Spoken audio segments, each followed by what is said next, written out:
There we go. I think we're alive. I don't know. Bam. Seeing those people.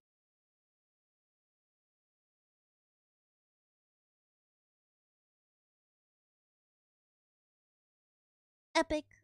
Mm. I'm just gonna wait. No, no, no. We have to play the spooky test. Yes, test. Hi. Hi.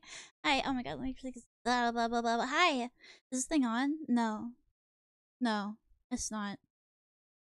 Let me where did the chat go? Okay, we're gonna have to do something else. Give me 1 second. Sad. Don't be sad. Don't be sad. You're not there physically, but you are in spirit. You're like a ghost, okay? You're like a ghost. And only I can see you. I'm getting things ready still. don't don't look at me. Don't perceive me just yet. Copy. I wonder, is it better to have the story on the screen or have you guys on the screen? I think it's more of a surprise if you can't read ahead. You guys might be faster readers than I am. Maybe. I'm a pretty fast reader. I'll tell you that. Get rid of all this crap. Okay. Does it work? Oh, it didn't work. Why are we hearing a FNAF mpreg story? Because it's Friday the 13th. It's like, you know, it's the cursed holiday. It's the cursed day. You're supposed to be like, I don't know, aren't you supposed to be like bumping into stuff and like day? This is like falling down. Reading this story is like falling down but for your brain. Okay, I think it's working now. Oh fuck yeah, let's go. Look at you guys. You're right there. Hell yeah. You guys are behind me. That's the rule. We gotta listen to her fanfic. It's not mine. It's official. It's official supplementary material. From it's signed off by Scott Cawthon. Don't make me bring up the. You know what? Maybe we should know who is responsible for this. What superpower do you have in Civ 5? They don't have superpowers. They're just people. Does George Washington have superpowers in Civ 5? I thought he was just a guy. Here's my droning music. Do you like that? I like it. I think it's spooky. Perceive us? I am. What's special ability? You didn't say special ability. You said superpower. You said superpower like he's fucking Mr. Incredible. I don't know.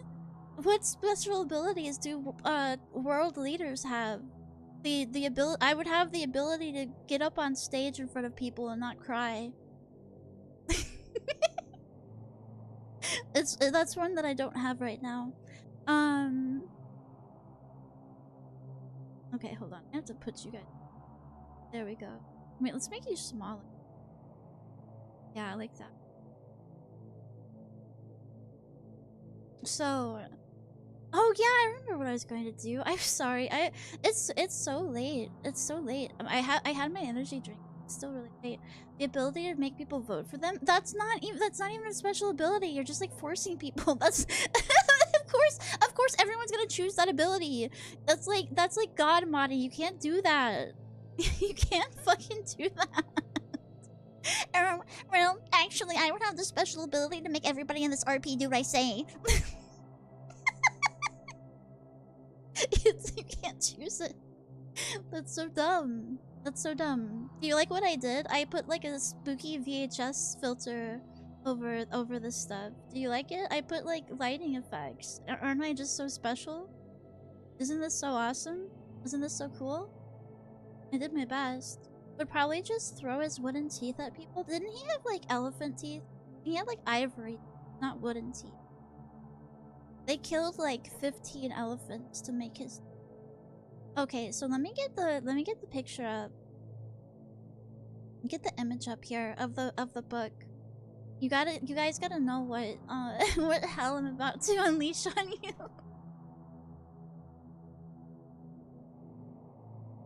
Don't worry, guys. This is really well written, and it's really funny, and you're going to like it a lot. I was the one who introduced Grimmy to this. I was up to date on my FNAF supplementary material lore before Grimmy was. I am the cause of everything everything horrible on Grimmy's streams. This is the book. This is it. This is the book.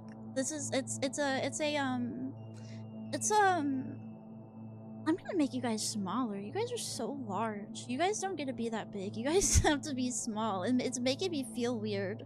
You guys are like too tall. Okay, the art is bad? Shut up. I drew this. You son of a bitch. You're gonna say that to my face? I made this in Photoshop. 9,000 hours. So see, it says Scott Coffin right on the book. So that means he said this was okay.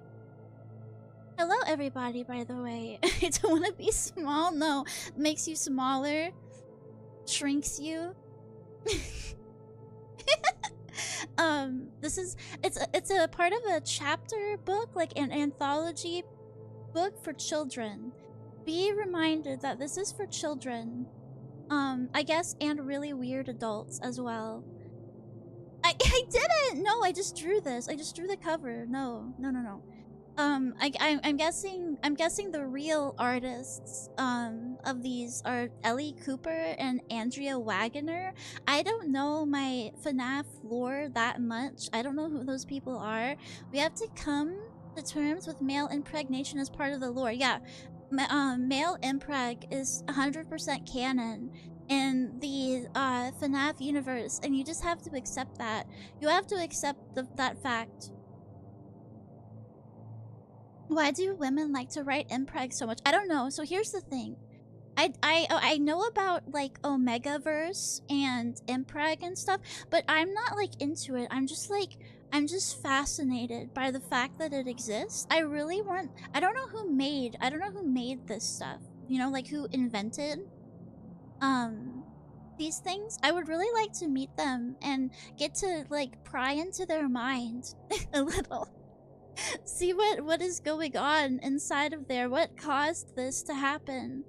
I do know it's like alpha male like stuff. That's what ABO is. It's like taking the alpha, beta, omega stuff and like applying it to humans. So like betas put out like a smell or something that the alphas can smell, and the alphas can have sex with the omega men, and then they get pregnant.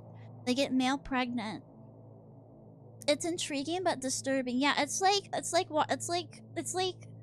don't know. It's just I want to figure out the pathology of this. I need to know what mental illnesses the woman who created these concepts have, you know? I need to know where this came from. What spurred this? What spurred this on? Anyway, that's him. That's him. We're only reading one story in this. There are a couple more in this anthology book, but they really don't matter because they don't have any impreg in them. I will say though, for a children's book series, not only does it have impreg, but it has a lot of feederism, a lot of feederism and gas. There are multiple stories in these anthology books where the focus of the story, the horror, is that the there's like they're getting bigger, their bellies are getting bigger, and they're like belching or like farting a lot, and then something happens like regarding that.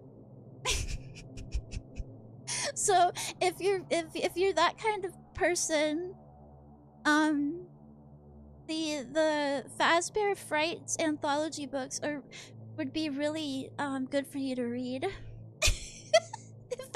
if that's your fetish.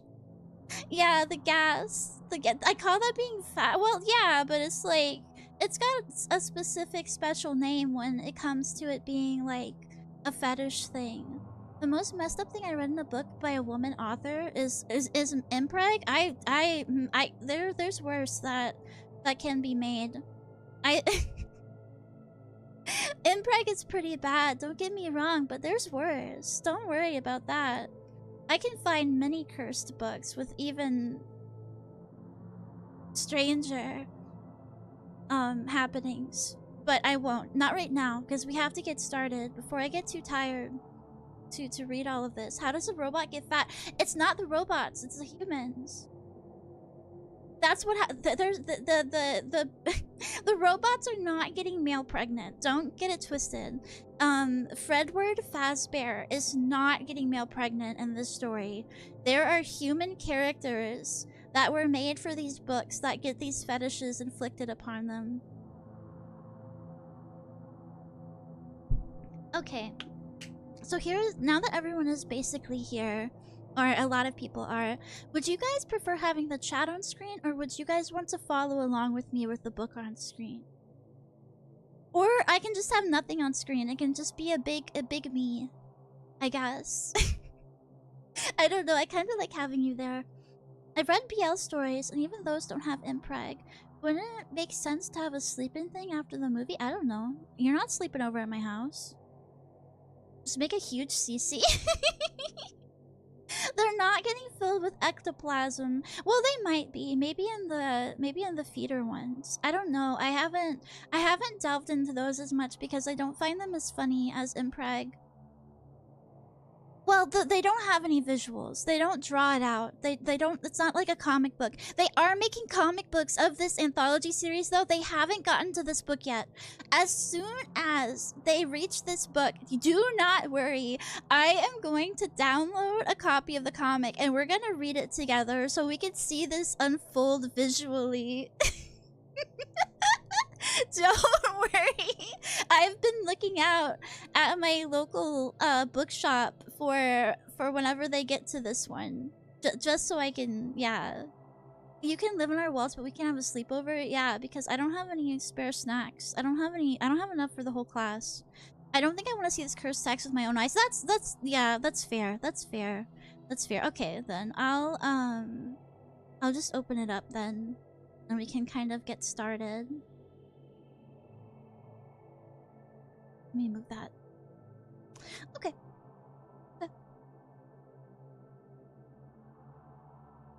Alright, here.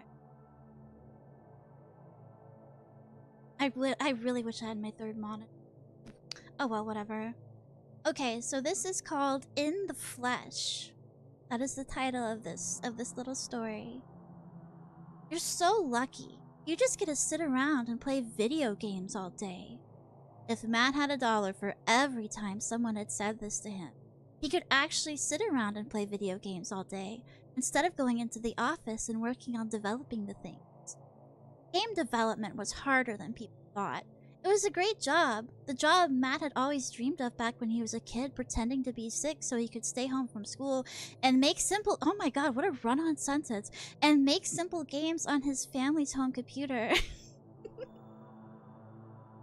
But there was a huge difference between working on games and playing them. Many parts of the process were exhilarating. The first burst of inspiration when an idea came to you, the triumphant moment when you saw all of your plans come to fruition.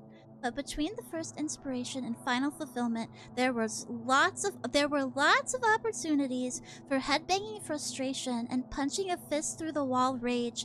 That you should not be getting that mad. You should not be getting that mad. At your game dev job. I think that's why they employ the rubber duckies, right? They have the rubber duckies so that way they could talk to them, and that way they don't have to like punch holes in their wall. Oh my goodness. Yeah, this is POV. You're a game dev. You're a game dev in the Five Nights at Freddy's verse. One small programming error could mess up a whole game. And backtracking to try to identify such an error was incredibly tedious. You are not commentating your code correctly. You're not doing it right. If it's that bad, you are not coding correctly. You're doing some like yandere dev 5,000 if then statement. Okay, oh, I'm sorry. I shouldn't interrupt the story. Okay, people who love to play games often thought their skills in gaming gave them the skills to design games as well. But this wasn't any truer than thinking that since you knew how to read a good book, you also knew how to write one. For now, Matt was eating, sleeping, and breathing his job. He had landed the role of creating and refining the AI in Springtrap's Revenge, a new cutting-edge virtual reality game that was to be the next installment in the popular Five Nights at Freddy's series. It was the most high-profile game he had ever worked on, and he knew it was going to be a tremendous hit. How could it not be? With the exciting combination of virtual reality and the established Five Nights at Freddy's characters that gamers already love to fear. The early glitches of the game had been worked out, and now Matt was about to do what non-gamers assumed the only part of his job was. He was getting to playtest the game. Matt secured the VR headset over his eyes and made sure the whole device fit him tightly. He was going in. Okay, this is in the game. This is italicized. This is in the game POV. There was a wall on either side. These walls formed the dark hallway that was the entrance to the maze. At this point, Matt could only see down the hall straight ahead. No entrances to the left or right were visible yet. Just as he was about to move forward, he saw his creation and his adversary, a large green rabbit, appear at the end of the hall and then exit to the left. Just because it was a rabbit didn't mean it was cute. Matt had always found humans in rabbit costumes creepy, as he was evidenced by an old picture his mom had taken of him when he was 3 years old, screaming bloody murder on the lap of a blankly grinning Easter bunny at the mall. Oh, as was evidenced. I'm sorry, I read that wrong. Yeah, Cyclops are always cute. Yeah, this is Matt Pat from Game Theory. This is him. Have that image in your mind as the story continues. Matthew Patrick.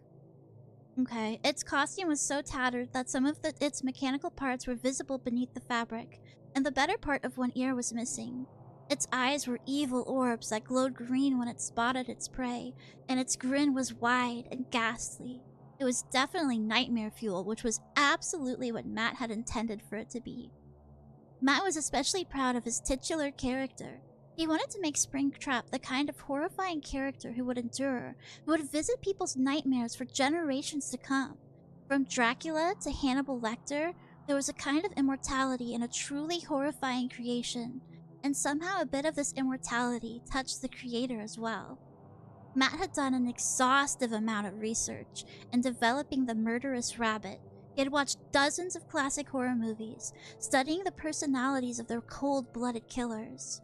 He read books and articles on serial killers about how their appetite for violence could only be sated for a little while, until they had to choose another victim. The more Matt watched and read, the more he understood. For the killers who lived on in people's imaginations, murder was a source of joy, a means of self-expression, like painting for the artist or playing an instrument for the musician. Matt wanted Springtrap to show this kind of joy, this kind of deep self-realization, and the art of killing. He had wanted to create a character who could open your jugular with the same happy excitement as a kid opening a birthday present. Matt was no murderer, of course. If he were, he wouldn't have had to do so much research. But Matt knew what it was to feel rage, to feel so wronged, so ill-used, that he burned with the desire to destroy, to smash, to teach the people who had wronged him a lesson so that they would never forget. During the game's development, Springtrap became... I'm sorry, that's so funny. we have like an unironic angry gamer. Yeah, he definitely has some issues. I think Matt should have went to therapy. I think Matt does. Maybe this is his therapy. It's okay. He's like who's that guy with the headphone indent in his head? He's like that guy. He's like that guy. That raging. I can't remember his name. He's kind of like a cross between Matt, Pat, and him. He's an adult and he based his fear from an out-of-context photo. You don't understand. It's a fear that has, like, existed to this day. He's, like, genuinely scared by rabbit costumes. Yeah, Tyler won. Yeah. Yeah, him. Okay, so he's raging. He's raging. Okay. Springtrap became the place Matt could put all these feelings, a repository for his destructive urges. Springtrap was the child of Matt's rage. Keep that line in mind. The goal of the beginning part of the game sounded simple. Find your way out of the maze before Springtrap can kill you. But the maze was absurdly difficult, made even more so by the first-person perspective that the VR necessitated. Springtrap was both swift and stealthy, and he was able to appear seemingly from nowhere and kill you before you knew what hit you. Matt made his way to the end of the entrance hallway and decided to turn right since it was the opposite of the direction he had seen the rabbit choose. He ended up, as he knew he would, in a large square room with 4 closed doors. 3 of these doors led to new passages in the maze. One led to Springtrap and certain death. Because of the way the game was programmed, Matt didn't have any more idea of which door hid Springtrap than any other gamer would. Which door would he choose? After a quick round of eeny, meeny, miny, mo, Matt chose the door that was straight. Can I just say that's bad game design? Can we hold on? Let's take a let's take a minute. Let's take a minute. So it's completely random RNG. It's a one. Yes, this is a meta story. He is a programmer for the newest Five Nights at Freddy's installment, Springtrap's Revenge or something like that. I think that's what it was. So you have to avoid him in the hallway. Fine, that's like whatever. That's every Five Nights at Freddy's game. You get to a room and you have a 1 in 4 chance of just instant death, and there's no indication at all which door the killer's behind. There's like no sound cue, no anything. That's that's terrible. That's terrible. That's so bad. Matt, I could make a better game than you. Will I enjoy this at all if I know none of the characters or motivations? Yes, because it has mpreg.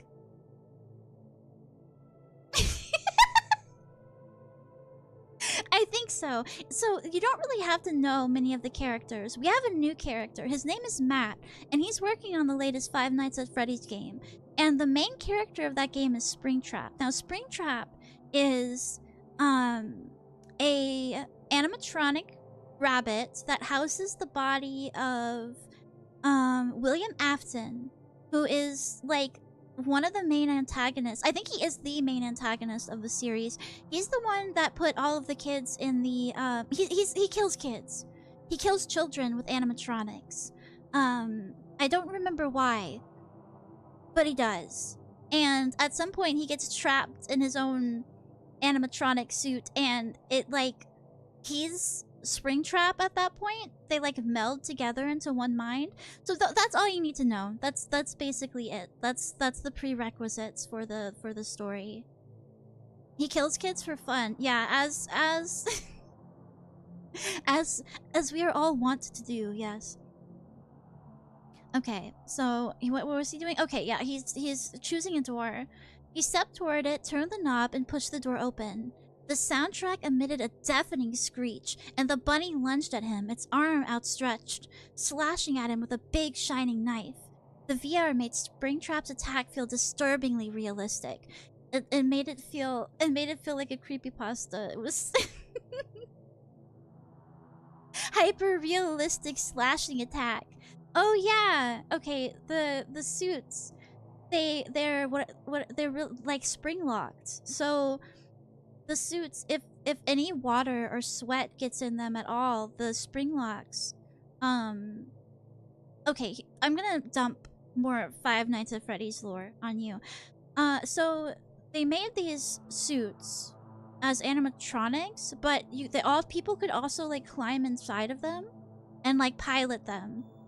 And during that time, you couldn't get anything wet. You couldn't, no water, no sweat, no nothing could get in the suit. Otherwise, yeah, it's literally a death trap. Otherwise, the spring locks would activate, crushing you inside of the suit and killing you. And they were just made like that. And that's like 100% intentional. So yeah, yeah, he got by his own design, his own creation. I think the in-universe reasoning is, oh, only Golden Freddy and Golden Bonnie? I thought, no, Springtrap has to be too then.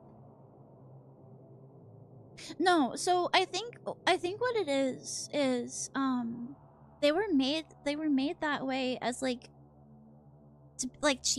cheaply. Like it was cheaper than doing anything that was like wouldn't kill people. Gen 1 suits. Oh, the other suits are purely anim. Oh yeah, I guess after after he made them, it would be like it would be apt for him to go, "Hey, maybe I should make suits that don't kill people. You're sad and want a girlfriend? I'm sorry. Do you want to be red mpreg until it feels better? I can't do anything else." I can assign you Springtrap as a girlfriend.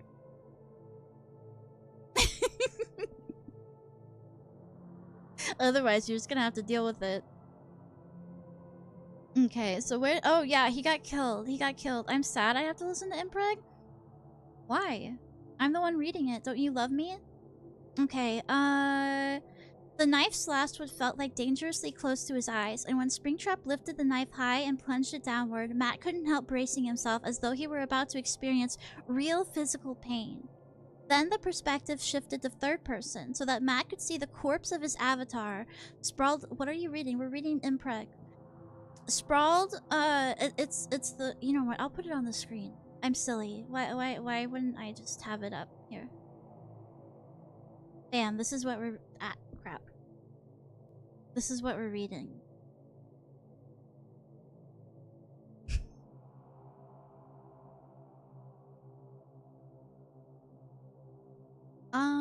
Then the perspective shifted to third person so that Matt could see the corpse of his avatar sprawled face down on the floor.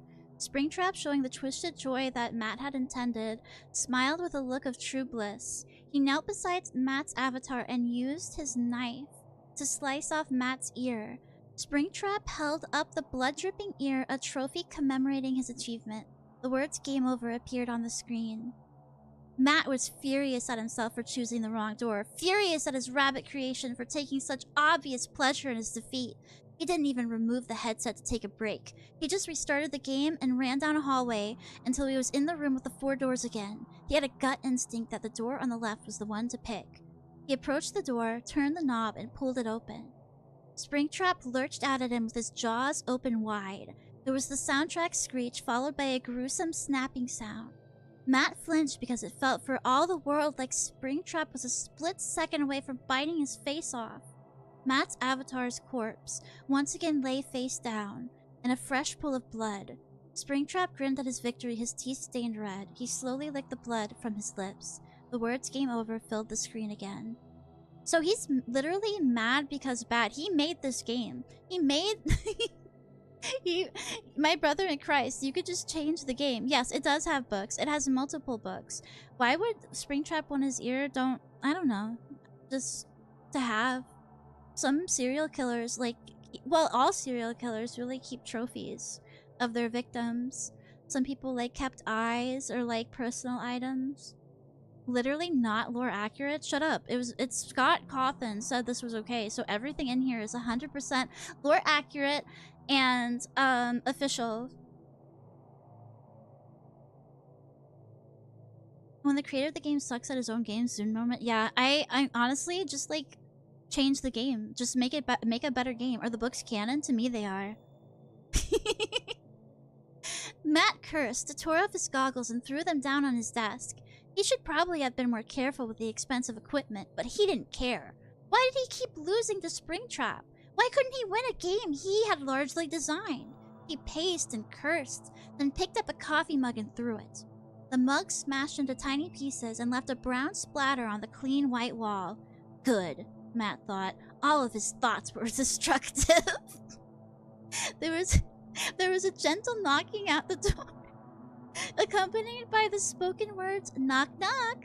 Why did people do that? Wasn't just knocking on the door enough? Yeah, Matt snapped, not wanting to be bothered. The door cracked, and Jamie from the cubicle closest to his office peeked in. She was one of those women who looked like she hadn't changed her hair or clothing style since 3rd grade. Her bangs were cut straight across her forehead, and she appeared to be wearing a jumper.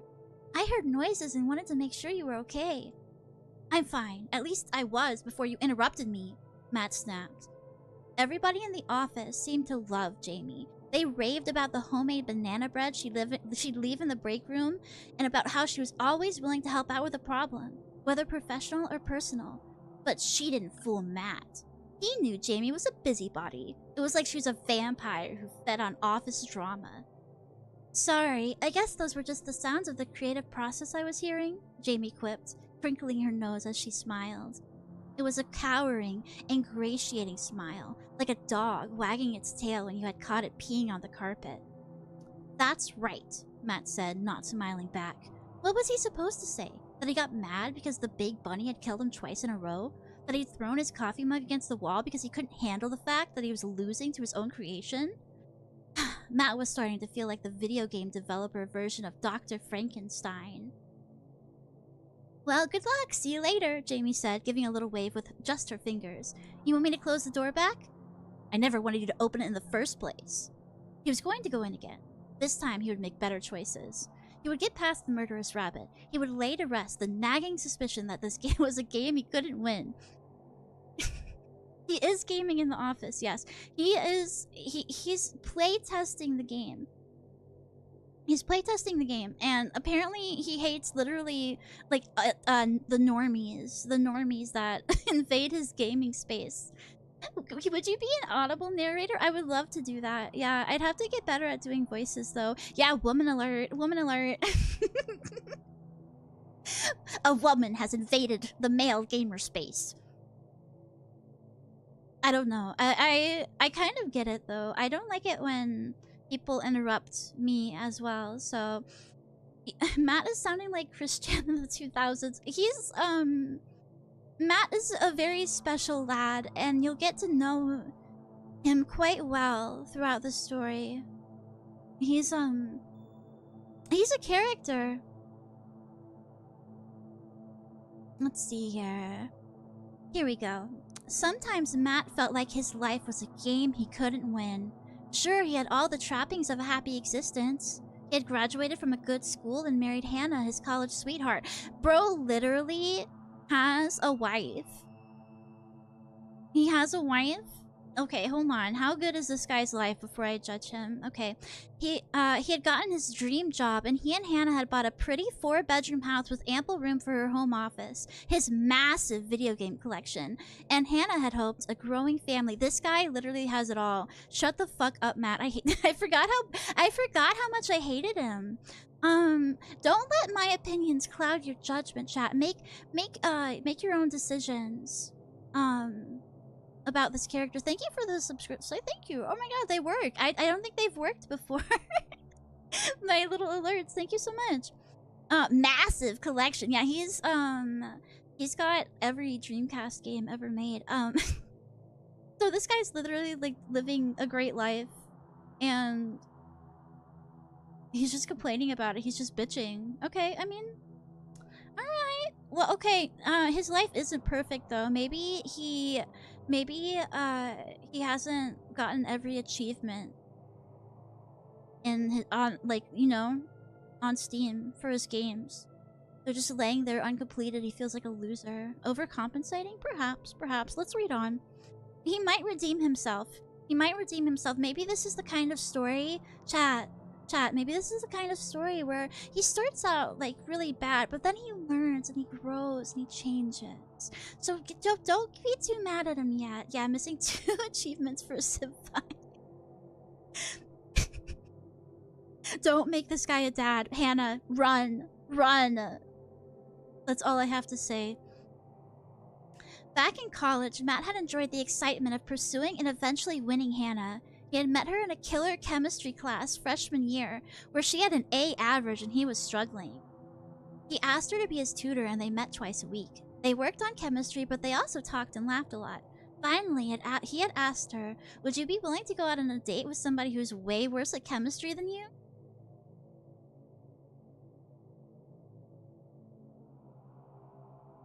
That's massive, Riz. Matt, thank you.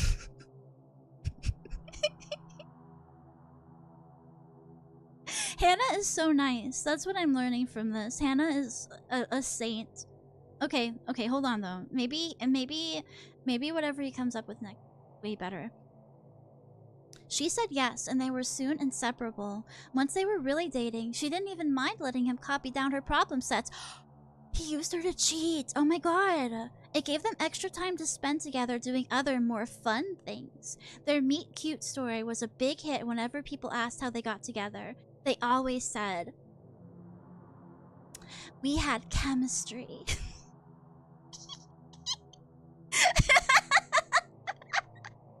Okay, that's way too, that's cheesy. That's bad. Boo. Boo. If you don't know what a meet cute is, I'm not sure if you guys are the type of audience to know what a meet cute is. It is just like specifically, like, I think they use it for like romance books as like like a trope or like a genre. It's just like two people meeting and then like falling in love, and it's like, oh, how did you guys like get together? Yeah, he probably copied from his wife in his programming classes too. After graduation, Matt had loved going after and getting his dream job, hunting for and acquiring the right house. But once he won the prize, there was nothing to do but maintain it, and maintenance wasn't as interesting. The dream house had extensive plumbing problems, so many that it seemed like they should just ask a plumber to move into one of the extra bedrooms. The job was great sometimes, but there were also countless boring meetings, during which people who knew much less than he did talked on and on about insignificant details, and he was expected to listen to them respectfully, which wasn't always possible. How could it be, when he clearly had the best ideas in the room? And then there was the problem of maintaining a marriage. When they were dating, Matt had been so preoccupied with winning Hannah's love that he never thought about the cost of that prize. Namely that he was committing to spending the rest of his life with one person, and one person only. It had gotten boring quickly. The endless nights in, the same conversations about their days, the same chicken breast and green salad for dinner, and the same TV shows afterward. Hannah was still pretty and smart and nice, but the novelty had worn off. Like when you buy a new car and it's exciting at first, but then it just settles into being your car, reliable and useful, but no longer a source of excitement. There had been other problems as well. Hannah had wanted to start a family right away, and Matt hadn't. In fact, the more tedious the day-to-day grind of marriage had become, the less he had wanted to add kids to the equation. The whole prospect of parenting yawned before him as a string of unpleasant responsibilities stretching out for decades. The feedings, the diaper changes, and sleepless nights of infancy. The endless ferrying of school-age children to school and lessons and practices. The drama and rebellion of the teen years. All that, plus the stress of having to pay for college? Who needed it? Apparently, Hannah had needed it. Or anyway, she thought that she did. Every Friday night when they would go out to the Neapolitan, their favorite Italian restaurant, she would wait until Matt had been softened up by a couple of glasses of wine and say, "I think it's time." Matt would always say, "Time for dessert?" even though he knew good and well that tiramisu wasn't what she was talking about. "Time to start a family," she would inevitably say. He had tried to put her off in a variety of ways. He had said that they still needed a few years to focus on their careers, but Hannah had said that since she ran her graphic design business from home, she could balance it with parenting now. Once, Matt had suggested that if she wanted something to take care of, they should get a dog instead of having a baby. That tactic hadn't gone over well. The worst, though, was when he tried to argue that pregnancy and... Dylan, if you hated this man, then just wait. Just fucking wait. I forgot about this line. just wait. Okay. The worst, though, was when he had tried to argue that pregnancy and motherhood would ruin Hannah's petite, attractive figure. That time, she had called him shallow, thrown the contents of her water glass in his face, and stormed out of the restaurant. The fact that they are not divorced, Hannah is a saint. Hannah is an absolute saint, and she deserves so much better. Hannah! Marry me instead. What the fuck?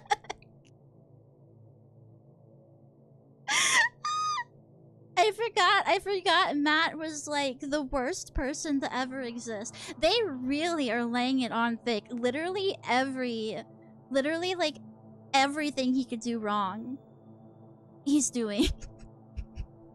Hannah is wife material. Absolutely. Hannah's just like, I have my own business and I love you so much. You're the best thing in my life. We should add children to this equation. I really just want to start a family with you. And he's like, oh my god, this dumb nagging bitch. She's like, can I cook you dinner? Can I massage your feet? Can I do anything for you? And he's like, get away. I'm trying to play Kirby's Nightmare in Dreamland. You disgusting, filthy sow. Leave me alone.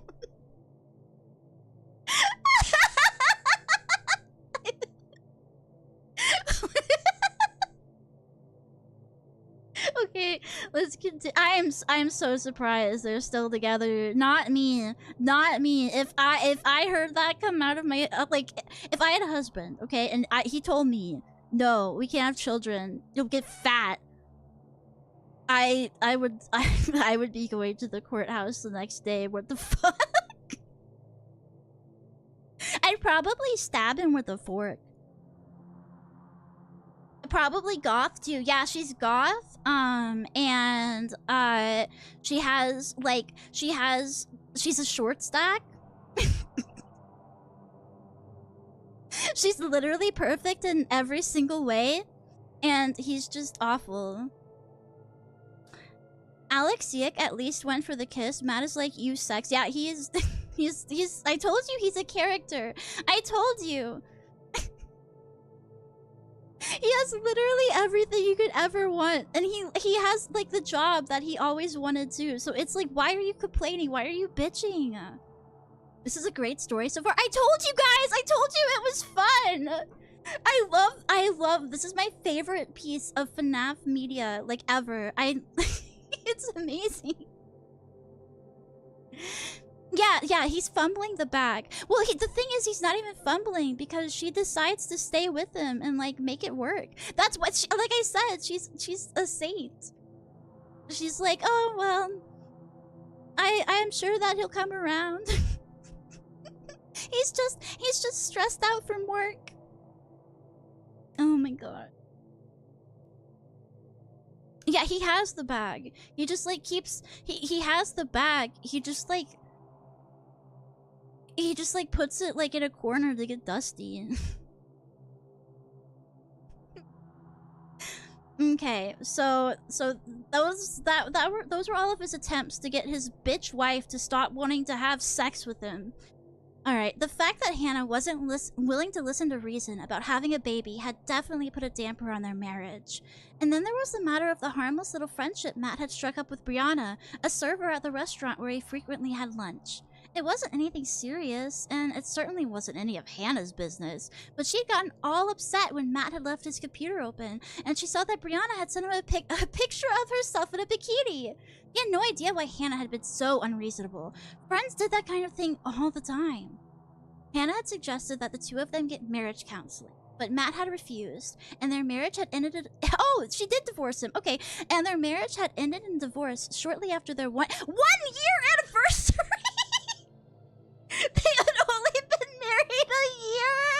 Oh man, reading this again after like I think I last read this like a year ago. It's mind-boggling. The twists, the turns.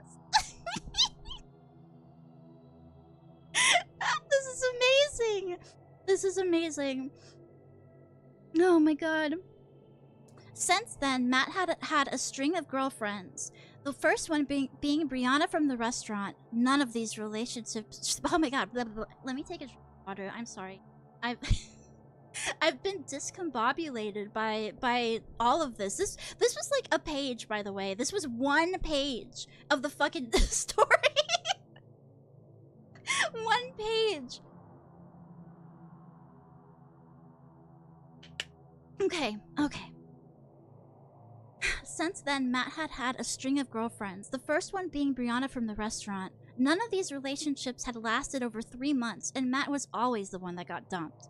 This string of breakups was a major contributor to the rage Matt was able to summon in creating Springtrap.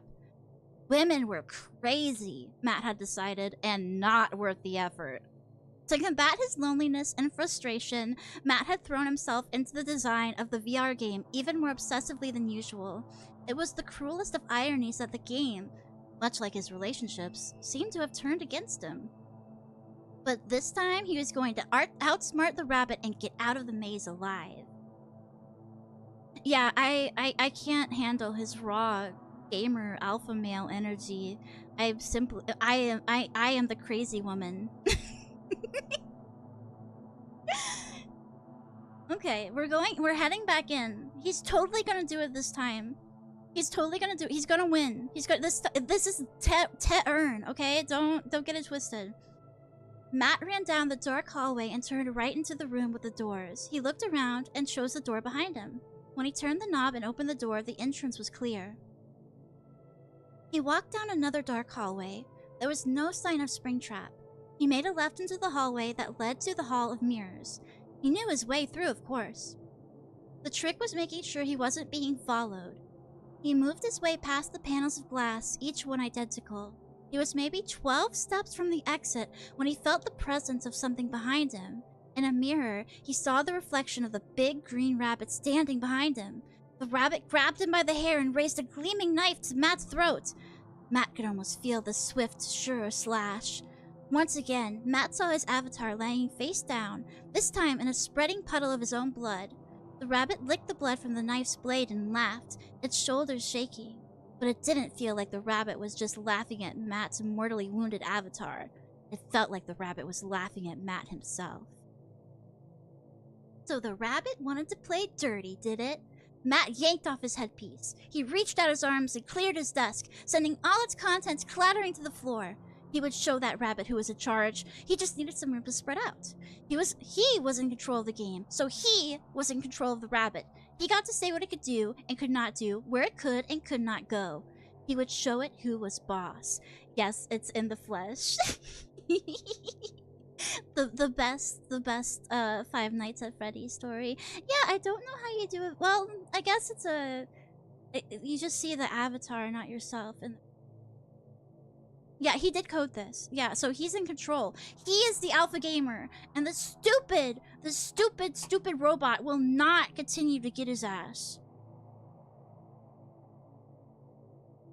He's becoming the like daddy dom of this situation.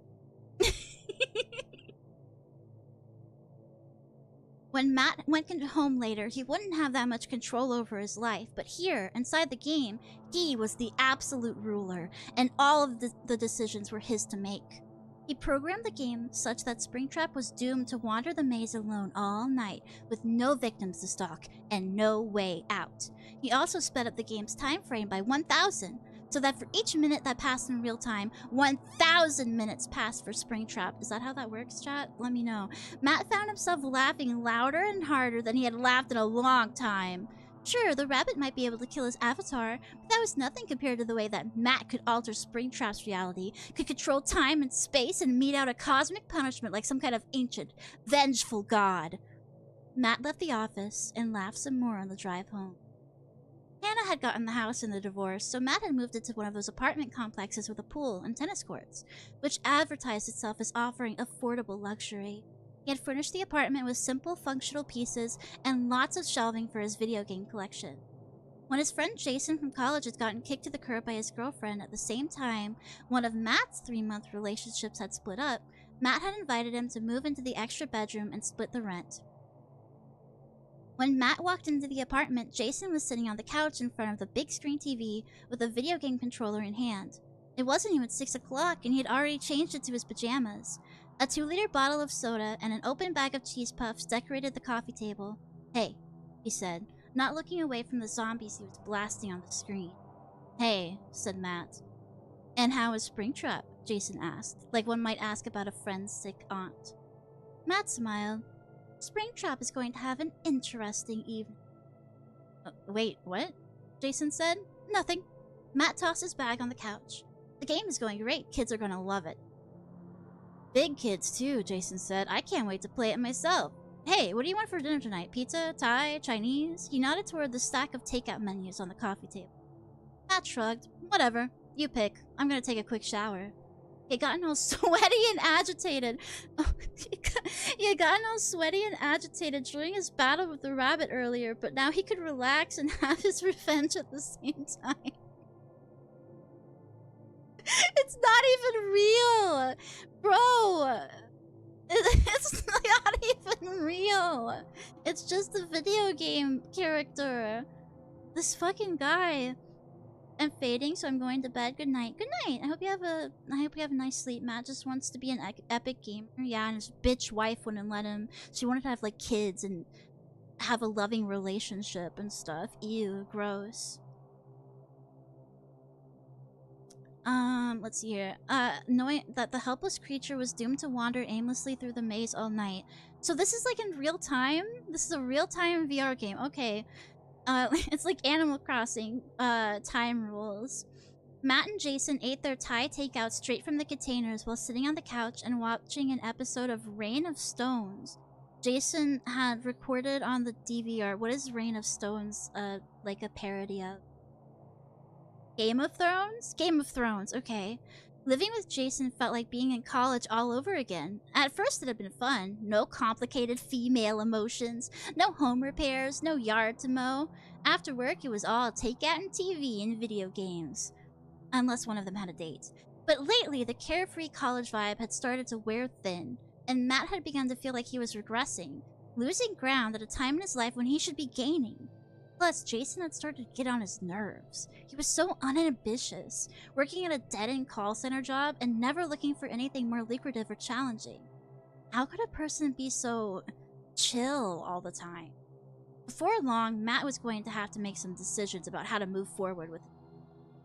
As the episode of Rain of Stones grew more violent, Matt's thoughts turned to Springtrap in the VR game, wandering endlessly, aimlessly, with nowhere to go and no one to kill.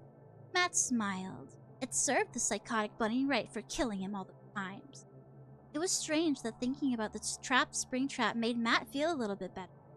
Maybe he couldn't control the people around him, but he was in charge when it came to the game. If he didn't like the way things were going, he just had to do a little programming to change the outcome. Let me take another drink of water again. He does have a roommate. He hates literally everyone. He hates his roommate. He hates his friend. He hates his ex-wife. He hates his girlfriends. He hates his game. He hates his job. He's just like, he's that kind of person that's never happy with anything. That's always like has something to complain about. I hate those types of people. Like you'll ask how it's going and they'll go on like a tirade of like everything that's gone wrong to them in the past few days and you're like, "Oh, okay."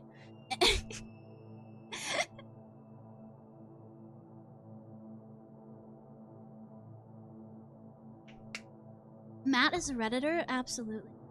Absolutely. 100%. What subreddits does Matt go on? Let me know, chat, while I start the next little section here. I'm not sure how long this is. It's been a while since I read it, but we're getting through. We're getting through. After a mostly sleepless night, Matt was happy to be back at work, where at least things were interesting some of the time. In the break area, he helped himself to a cup of coffee he knew would be bad, then made his way to his office to see how Springtrap's night had been. At least Matt knew that there was somebody who had a worse night than him. Matt put on his headset and entered the game. He walked down the dim hallway and turned right to arrive at a room with the doors. He chose the door on the right. Thankfully, Springtrap wasn't there, so he was granted access to the rest of the maze. Matt walked around the maze for a long time, but there was no sign of Springtrap. No jump scares, no sneaking up behind him, no quick glimpses of the rabbit at the end of the hall. It was strange. The way the game was programmed, he should have seen Springtrap by now. Matt took off his headset and opened the game's data log. For several in-game days, Springtrap had wandered around the perimeters of the maze, looking for someone to kill. This was what Matt had expected. But he hadn't expected what he saw next. After all those days with no one to kill, when killing was his life's only purpose, Springtrap seemed to spawn a new version of himself. Immediately, the new version killed the old version. And then the current Springtrap would somehow produce a newer version, which would then kill it. The cycle went on and on. Creation of a new AI, followed by the newly created one destroying the creator. The killings got faster and faster, one right after another, seemingly as soon as the newest Springtrap was able to spawn an even newer model. The murders grew in violence just as they grew in speed. Stabbings, slashings, decapitations. When Matt saw the word disembowelment in the data log, he felt the coffee lurch in his stomach. While bizarre, the log did at least answer the question of how Springtrap had spent the night. What it didn't answer was where Springtrap was now. The rabbit was programmed into the game's code. He didn't have the ability to truly, permanently kill himself. He would always respawn. He had to be in there somewhere. Matt searched the game's VR for Springtrap. He searched parts of the game where Springtrap wasn't even programmed to be. After having spawned and killed 500,000 versions of himself over the course of the night, the rabbit seemed to have disappeared. Except that he couldn't really disappear. It wasn't possible. The answer had to be in the code. Matt could be absent-minded sometimes. Hannah used to tease him about his endless ability to lose his car keys or his cell phone, but he had an amazing memory when it came to programming. As a result, it was shocking when he looked at the program for Springtrap and saw that it now bore absolutely no resemblance to the program he had created. Springtrap's programming was fractured, splintered, unrecognizable. He had no choice but to remove it and start over. He went through the usual steps to remove it, but the damaged program remained. He figured that, since he was tired, he might have entered something incorrectly. He tried again, but the results were the same. He tried again and again for an hour, 2 hours, 3, but the results never varied. The damaged program could not be removed. It was as if Springtrap, in one last spectacular suicide, had blown himself to smithereens, and now all those tiny bits of him were scattered throughout the game's code, as impossible to retrieve as individual specks of dust. Matt started to sweat. All over the internet and in every game store, ads for the new Five Nights at Freddy's virtual reality game abounded, announcing a release date that was all too soon. And now the game's program was defective in a way that apparently couldn't be fixed? Matt's revenge on Springtrap seemed ridiculously small compared to Springtrap's revenge on him. Maybe if he went into the game one more time, he could figure out some way to reverse the damage. Yeah, Springtrap is just a better gamer. He outgamed him, outsmarted. By the way, it's amazing how this is literally how none of this works. But to be fair, this is a book for children. I don't think they're going to know that any of this is just like impossible and total bullshit. So that's fine, I guess.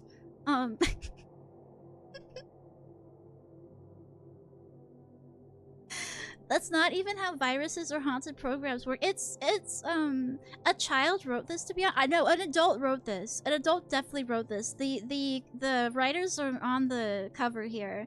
You can blame. Oh hey, they already have an audiobook person. Aw man. Well, whatever. They already have like they have the authors there. I don't know. You can look up their other works if you're so inclined. Yeah, it's just spooky. You don't have to explain spookiness. Yes, RXDB, this is a book for children. Don't get it twisted. There may be mpreg involved, but it's totally for kids. It's fine.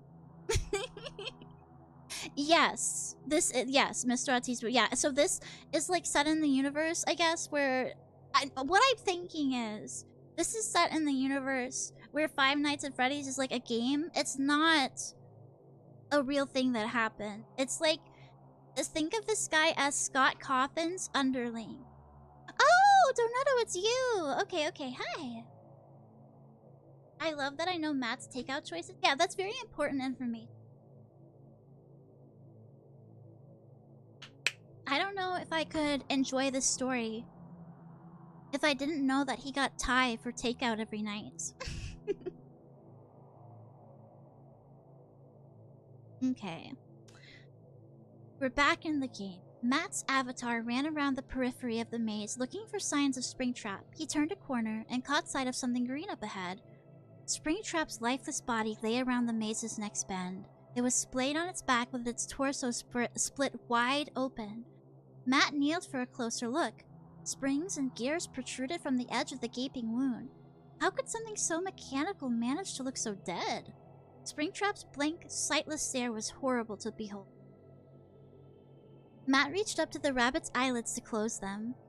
As soon as he made physical contact, Matt felt a sharp sting combined with a mild electrical jolt that reminded him of the pain of getting his fraternity letters tattooed on his ankle in college. He pulled the avatar's hand away. I like that Matt went into this program and he's been such an asshole for the entire story, but he has the human decency to close this fake fucking robot's eyes when it's dead.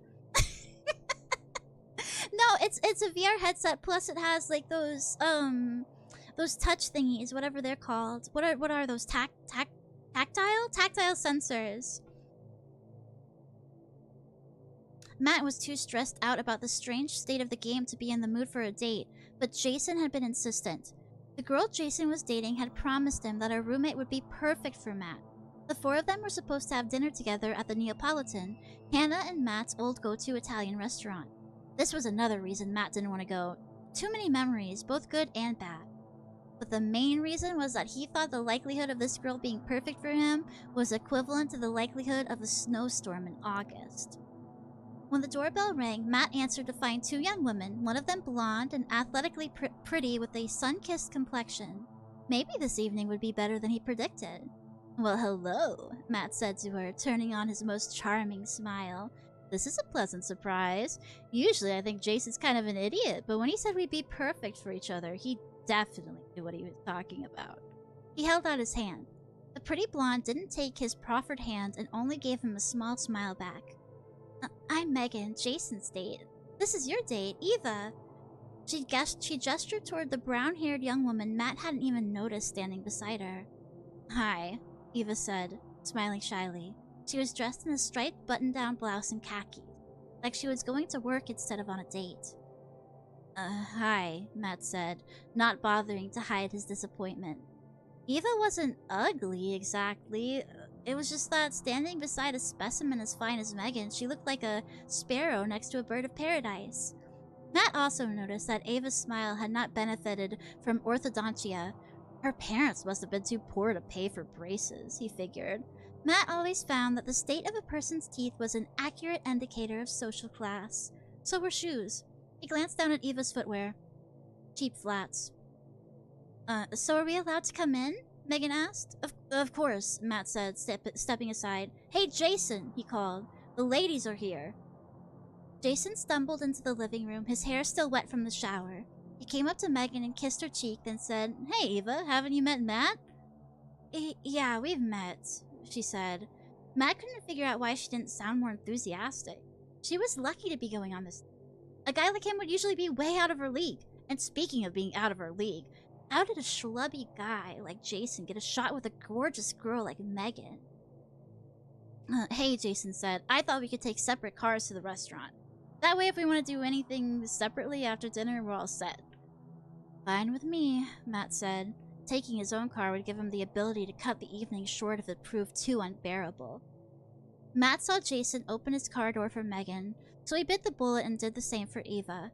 Of course, Jason's car was the same one he'd been driving since college, and Matt's was a new sports car. He was surprised that Eva didn't compliment him on it. On the way to the restaurant, Eva said, "So, Jason tells me you're a video game developer. That's really cool." "Yeah," Matt said, trying not to think about the disappeared code that was endangering his high-profile project. It's really cool. Right now I'm working on the newest Five Nights at Freddy's game. The VR one. It's going great," he said, trying to convince himself. At least as much as he was trying to convince her. "Oh, my little brother is dying to get that game as soon as it comes out," Eva said. "It's practically all he talks about. You won't believe that I know the developer." Well, now she was showing some enthusiasm at least. Matt decided to lob the ball into her court. "So, what is it that you do?" He wasn't particularly interested, but he told himself to try to listen to her. I'm in the IT department at the recreational outfitting company where Megan works, she said. That's one of the reasons Jason thought you and I might get along, because we're both into tech stuff. Yeah, well, the last thing I want to talk about once I get home from work is tech stuff, Matt said. Eva's smile looked forced. Yeah, me too. They didn't talk about anything else for the rest of the drive to the restaurant. Matt hadn't been into the Neapolitan since the divorce. It was the same as it had always been, dimly lit and romantic, with violin music playing softly in the background. The elderly maitre d' looked at him with a glow of recognition. Oh, I remember you, he said. You used to come here all the time with your lovely wife. Well, she's not my lovely wife anymore, Matt grumbled. Why couldn't people mind their own business? The maitre d' blanched, but quickly regained his composure. Oh, I see. Table for 4, then? Matt ordered the osso buco, his favorite. What is an osso buco? Yeah, he's very much something. I'm gonna look up what that is. I have to judge his taste. It is,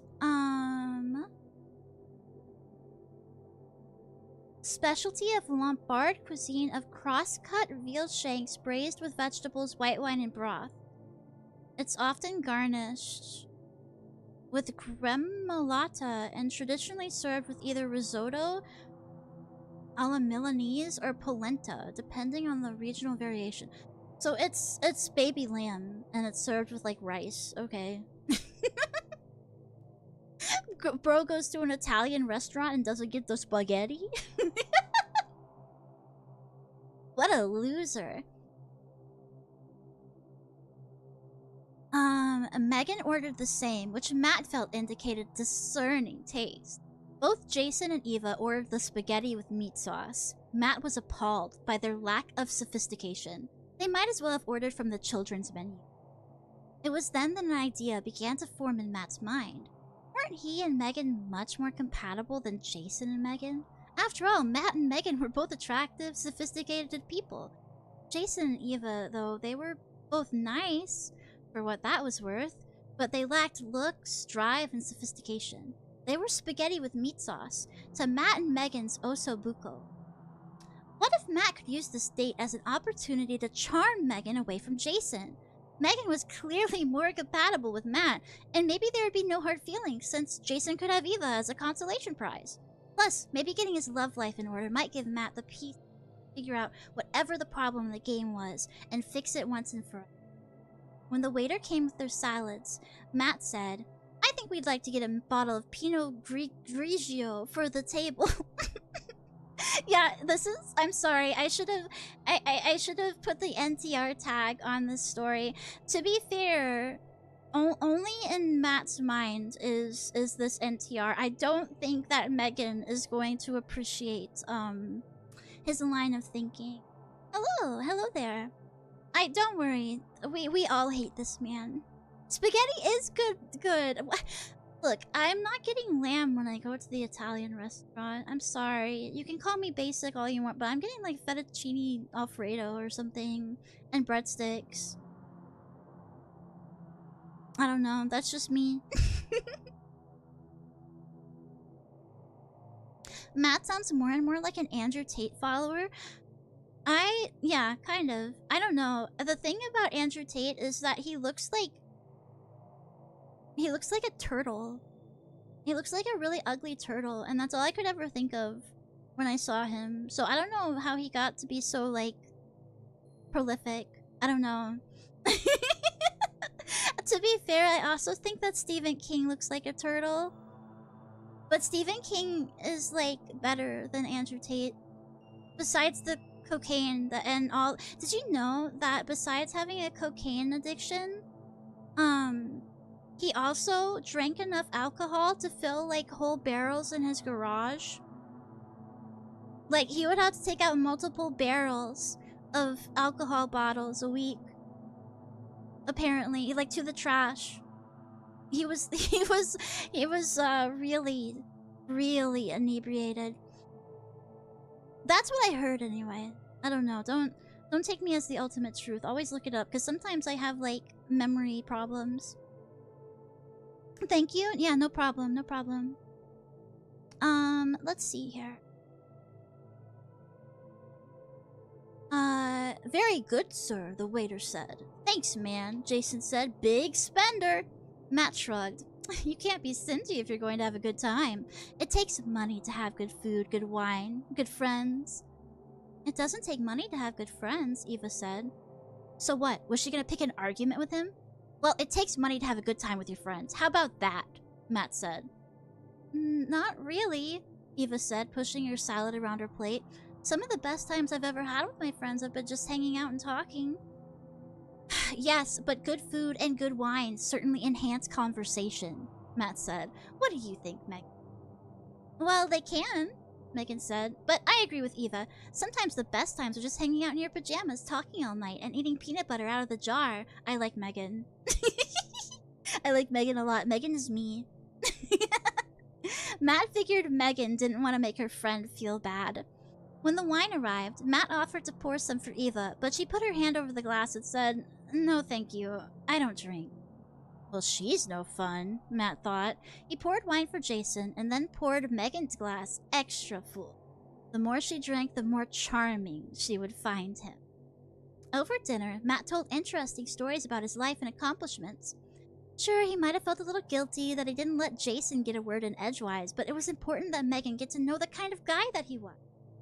Between the entrees and the tiramisu, Jason and Eva both excused themselves to go to the restroom, leaving Matt at the table alone with Megan. The opportunity couldn't have been more perfect. So, I know you've got this thing going on with Jason now because, well, opposites attract, I guess, Matt said, smiling at her.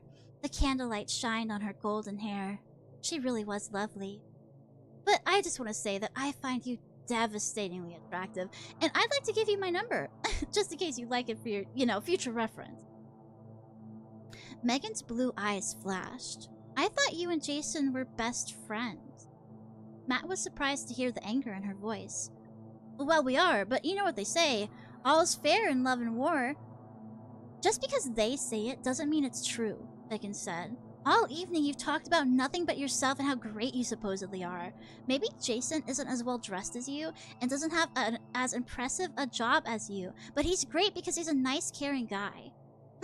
Did I miss anything?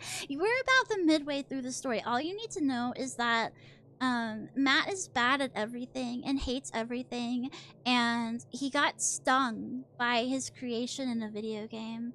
Yeah, he really thought he was doing something there. Matt tipping the fedora after every sentence.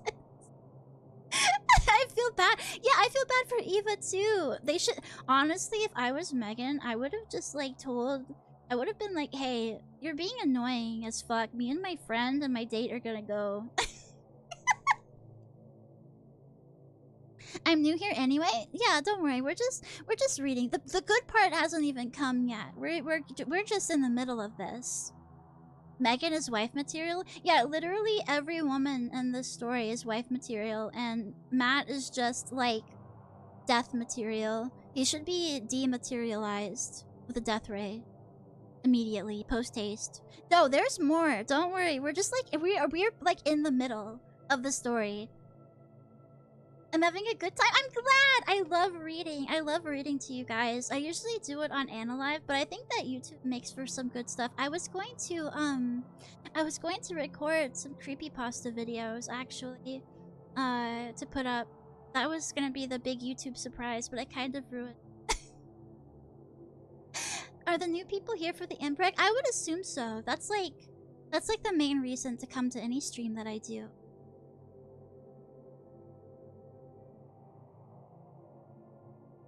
But yeah, I really want to, yeah, don't worry. I'm gonna choose some really bad ones along with some good ones. There are so many bad ones out there. I just have, like, the world is my oyster, you know? I have, like, free reign. Okay. So, he just got fucking told by Megan Matt wasn't going to sit there and take this abuse from yet another delusional woman.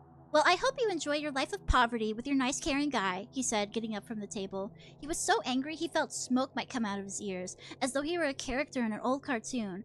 This evening has been an utter disaster. I trust that you and Jason will be nice enough to give me my alleged date, what's her name, a ride. He grabbed the wine bottle and marched out of the restaurant. It was only when he was in the car that he realized he'd left without paying his part of the bill. Good, he thought. Let them take care of it. It served them right for not appreciating him. He drove home too fast, thinking of what a wretched day it had been. It felt like the problems with the game had infected his whole life. But that was going to change. Matt woke up feeling strangely queasy. Usually morning tummy trouble was a symptom of having drunk too much the night before. He'd polished off that bottle of wine last night, but still, it hadn't added up to more than 3 glasses worth. He shouldn't be hungover. Coffee, he decided, was the solution, as it was to many of life's problems. He dragged himself into the kitchen and put on a pot to brew. Though the thought of eating was unpleasant, he dropped a slice of whole wheat bread into the toaster in case his stomach's emptiness was the cause of its unrest. Once the brewing and toasting were complete, he sat down at the kitchen table. 1 sip of coffee and 1 bite of toast later, his stomach roiled violently. Roiled? Hold on. Roiled? Is that a word? Oh. Make a liquid turbid or muddy by disturbing the sediment. Okay. So he's just saying that his tummy did a little oopsie whoopsie fucky wucky. Okay. Without even having made a conscious decision to move, he found himself leaning over the kitchen sink, retching up not only the toast and coffee, but seemingly everything else he had consumed over the past few days. He rinsed out the sink, wet a paper towel, and used it to dab his sweaty forehead. His body couldn't have chosen a worse time to get sick. He couldn't miss work. He had to fix the game. He would fix it by lunchtime, he decided. Then he could take the rest of the day off to rest and recover. It was almost noon, and Matt's stomach was still roiling like a storm at sea. He had moved the wastebasket next to his desk so he could hurl into it as needed. Eating lunch was unimaginable. He had been working non-stop to repair the game with no success. He had consulted every manual he owned. He read extensively from a variety of specialized sites on the internet. He had even put in a phone call to one of his old professors from grad school, but it was all to no avail. Matt wasn't used to feeling stupid or like a failure, but now he was experiencing both of these unpleasant, unaccustomed feelings. It was like Springtrap, his own creation, had bested him. There was a knock at his office door. "Come in," Matt said. He hoped it was either someone to save him or someone to put him out of his misery. "Hiya, Matt." It was neither. It was Gary, the head of his department, who was guaranteed in any given situation to be A, of no help whatsoever, and B, deep in his misery. Matt gritted his teeth. "Hey, Gary." Matt hoped the signs of his distress weren't visible, but he was pretty sure that they were. He was breathing heavily and sweating like he'd just run a marathon. The intensity of his nausea made it difficult to speak. He was afraid that if he opened his mouth, something other than words would come out. Gary sat down in the chair across from Matt's desk. He was, as always, impeccably groomed. His hair in a perfect Ken doll part, his expensive suit wrinkle-free. "Have you been on social media the past couple of days?" He grinned, flashing his perfectly straight white teeth. "Kids are going nuts over this game. Some adults do. It's gonna be huge, Matt. Huge." "Huge," Matt echoed, trying to smile but failing. His mouth refused to go up at the corners. "So, how's it going?" Gary asked, leaning forward in his chair. "Is everything moving forward like it needs to? Because I tell you, that deadline is looming." Matt didn't need to be told that the deadline was looming. "It's going great," he said, hoping he sounded more convincing than he felt. "Good to hear," Gary said, like he was trying to decide whether he believed him.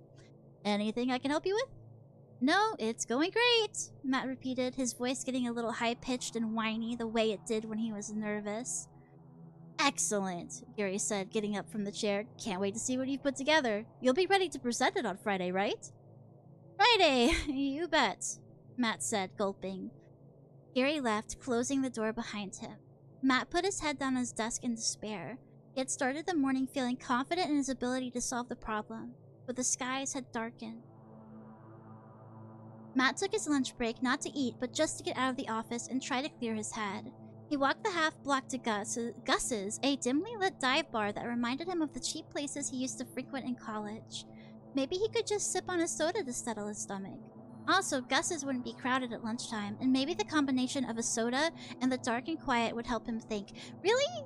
A bar isn't... Well, I guess a bar wouldn't be super busy during the day. I don't know. Like, people... I guess people don't drink during the day, usually. I'm used to, like, the one person that drinks alcohol and talks about it in my chat day drinking constantly, so I'm a bit confused. Matt placed his order and Gus filled it. Gus runs it. That's cute. He named the restaurant after himself. Matt wished that all relationships could be that simple. He sipped his cola and thought, okay, so there was no time for a major redesign, but was there anything else he could do that might save the game and save his job? Matt looked around the room. In the corner, there were a couple of old video game cabinets that had probably been there since the games were new in the 80s. He stared at the demo screen of an old maze game, watching a weird yellow ball guy being pursued by candy-colored ghosts. I wonder who that is. Then the thought hit him. I can just program in a new spring trap, one that follows the path it's supposed to. The old program is so messed up, it won't have any impact on the game anyway. No one will even know it's there. Why hadn't he thought of this before? I don't know. The problem was as good as solved. He ate a handful of bar peanuts and finished his soda. Something about the combination of saltiness and fizziness soothed his stomach. Then he went back to the office to build a new spring trap, one that followed the path it was supposed to follow. And this time, Matt wouldn't antagonize the rabbit. He'd learned his lesson. Oh yeah, this is definitely a nice guys finish last kind of guy. And the thing is he does it all to himself. If I would feel bad for him if he literally didn't cause all of these problems for himself constantly. He is the reason why he's, like, sad. It's so annoying. Anyway, he finally came to the conclusion that he could just, like, make a new character to walk around the maze instead of fixing the stupid broken one. Very smart of you, Matt. Very smart. You go to the bar only for wings. I don't drink, so I guess that's also one reason why I'm like, why isn't there anyone there doing lunch? There's no one there, like, getting a sandwich or something? But I guess, you know, I forgot what a bar's main purpose is. Common CCL, forgetting things that are super easy to remember. It hadn't been easy hacking into the company's computer, but Gene had done it. Maybe it was a sign that things were looking up. Life hadn't been going great for him lately. He'd gotten fired from his job on the nerd team at Good Deal Electronics Store, and he had to move back in with his parents until he could find something else, which hadn't happened yet. This is a new character, by the way. This is a new character. It was depressing being a grown man living in your childhood bedroom, looking at all those old trophies from Scholars Bowl and Math Team and realizing how little they meant. That's why he'd been packing on the weight. Depression and mom's home cooking were a dangerous combination. But now he had at least one thing going for him. He had his own early copy of Springtrap's Revenge. Because of his superior hacking skills, he was going to be one of the first people, if not the very first person, to play the game. And with his superior gaming skills, this guy's a little nerd. He might very well become the very first person to beat the game too. And that would be an accomplishment. He put on the VR headset. He was ready to play. He's gaming out of his gourd! Gene created an avatar that looked like his ideal self, like he would look again once he got back on his feet. Getting into the computer system and getting this game was a good sign, Gene thought. A success that would be the first in the series of successes. Once his avatar was created, Gene found himself standing at the end of a dark hallway. He walked to the opposite end. There was a door on the left and a door on the right. Randomly, he chose the one on the right. He found himself in a room with 4 doors. Clearly, he had to choose one. This really is a superior gamer. He's thinking with all of his brain cells. And from his past experiences with FNAF games, he knew that the wrong choice would result in a jump scare and a game over screen. He chose the door on the left. He took a deep breath, turned the knob, and pulled. It was clear. He breathed a sigh of relief, took a few steps forward, and found himself in another dark hallway. He walked forward until he slammed into a wall. He had to say, the VR features were impressive. When his avatar hit the wall, he could feel the bump. He felt his way to the right, where there was a passage forward, and continued feeling his way along the wall. Between the limited perspective offered by the VR and the lack of light, this maze was obviously no joke. But if there was one area in his life where Gene had full confidence in himself, it was gaming. He was going to find his way out. It was strange. It seemed like a part of the fun of negotiating the maze should be avoiding creepy characters who lurked around corners and jumped out when least expected. But so far there were no creepy characters in sight, not even the title character. This game was called Springtrap's Revenge, so where was Springtrap? It's a single-player VR game. Why would you have an avatar? Because you gotta feel immersed in the game. How am I supposed to really believe that Springtrap is there, ready to mpreg, if I don't have a customizable avatar? You gotta think more with your brain. Gene Jr., dinner's ready! The voice called from the kitchen, breaking Gene's immersion in the game. Stuffed peppers and macaroni and cheese. I'll be there in a minute, Ma, Gene yelled back. But he knew it would be longer than a minute. He wasn't leaving the game until he found Springtrap. His mom is about to be like... You find a save point? You find a stopping point in that game or I'll find one for you. No, he didn't program the mpreg in. Just wait. You'll figure it out. You'll find out. Just let me read. Getting this mpreg cheats ready. Yeah, doing the Konami code so he can get men pregnant. Yeah, she's gonna La Chancla his ass. Besides, if there was one thing he knew about Ma, it was that she wasn't gonna let him go hungry.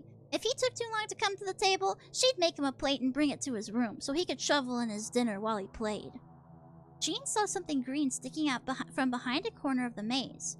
He went to investigate, steeling himself for a jump scare, but the version of Springtrap he found, while undoubtedly scary, was incapable of jumping at anyone. Springtrap's body lay motionless. You guys know the video of the guy that shits his pants while playing Mafia 3? This is their relationship. Except apparently Gene's mom would be okay with it. She'd be like, oh, you're shitting your pants again. Yeah, you're shitting yourself! Yeah, I guess Gene's mom would be okay with it. She wouldn't care.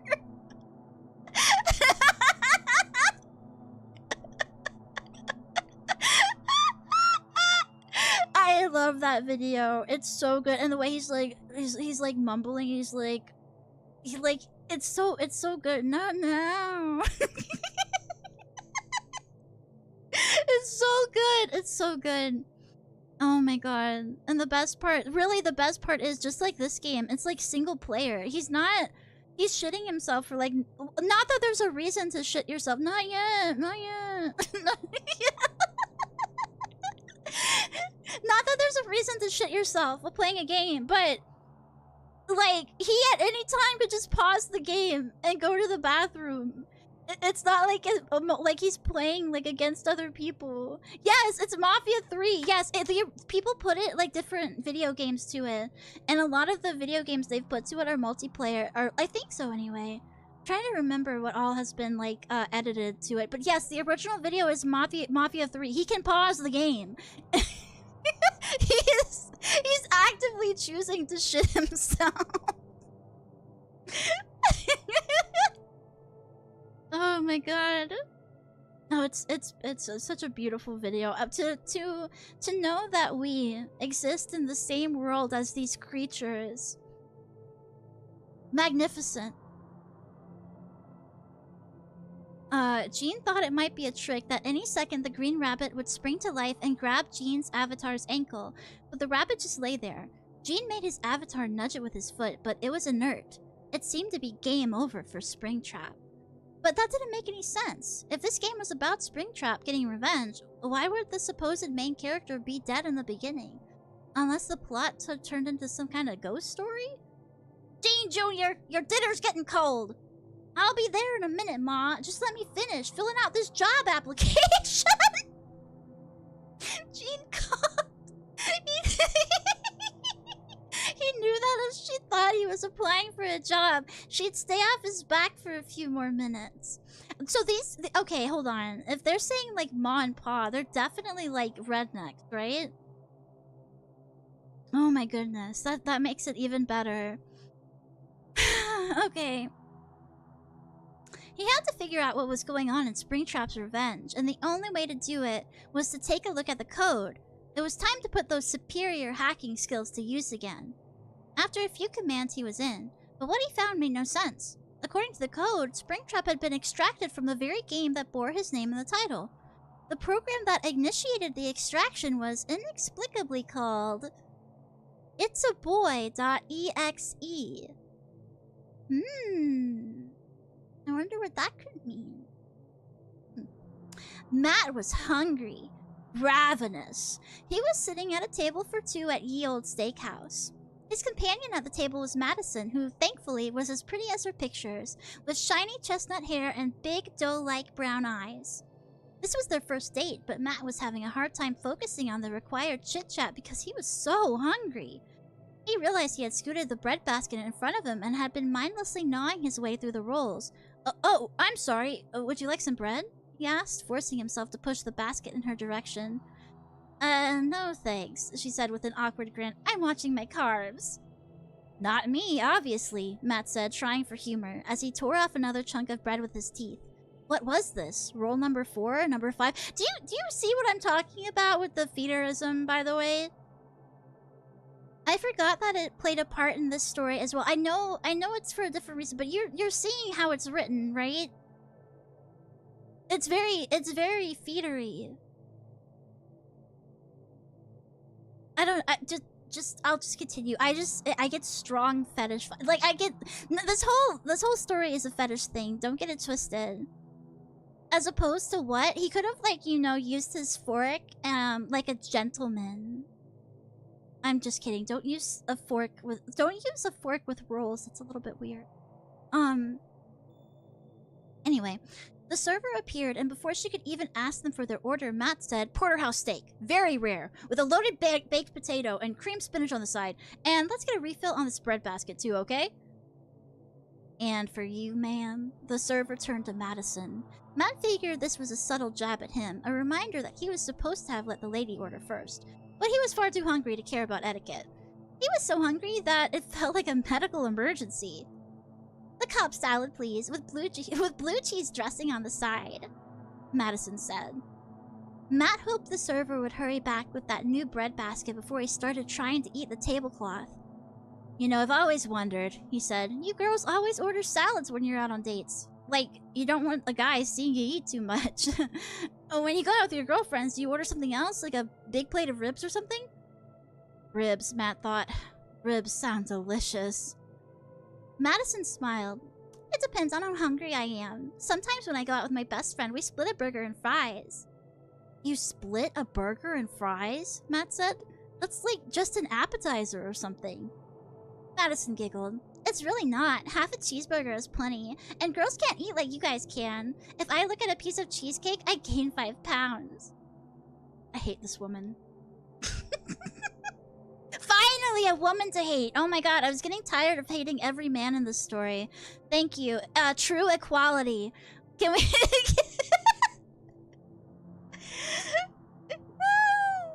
Feminism. Hating women and men equally. I never heard of a girl that can't eat a cheeseburger. I don't know. I don't know. I'm sure that it sounds like some kind of anorexic thing. I have no idea. The dialogue is cringe? No, this is perfectly written. I don't know what you're talking about. This is the best written book of all time. Fuck, Grapes of Wrath, or literally anything else. I'm trying to think of anything that isn't Steinbeck. I don't know why Steinbeck comes to mind. Fuck that guy! In the Flesh from Five Nights at Freddy's Bunny Call is where it's at. Equality in the mpreg book. Let's go.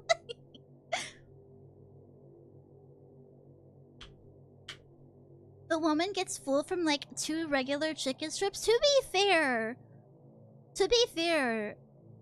and when I go to Cane's and I get the 3 chicken whatever combo, I don't eat all the fries and I don't eat all the chicken.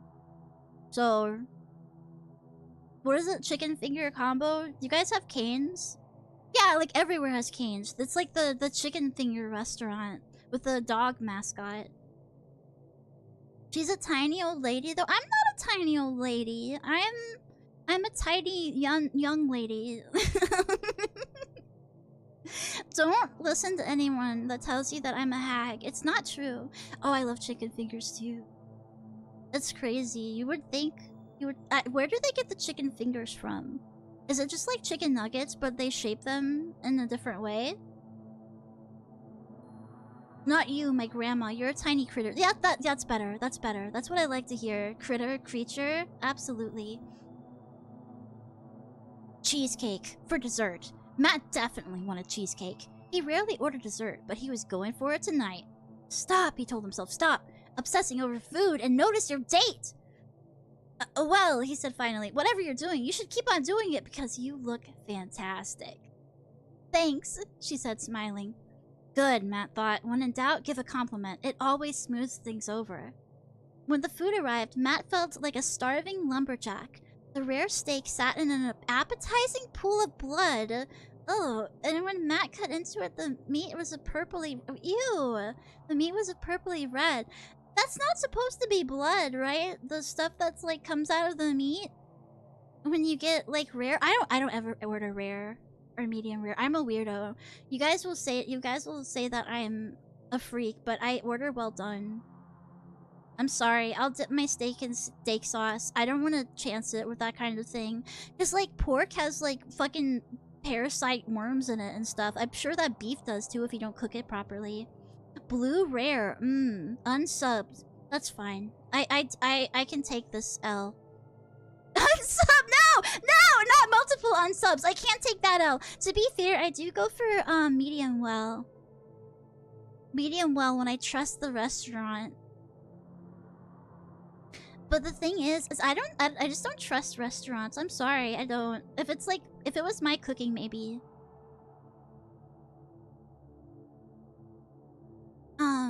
I don't trust like a lot of things though, to be fair. I'm kind of like an anxiety-ridden person. For you, we can burn the meat. Aw, thanks. That's really sweet. To be fair, you can order however you like. I'm not gonna say ew. Well, I might say ew if it has literal blood around it.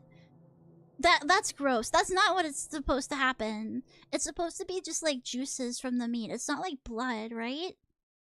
Bleh. Oh, yeah, pork and chicken definitely have to be cooked all the way through. I think Uwo ate medium well chicken, and I saw a tweet from him today saying that he's been shitting his guts out. Deserved.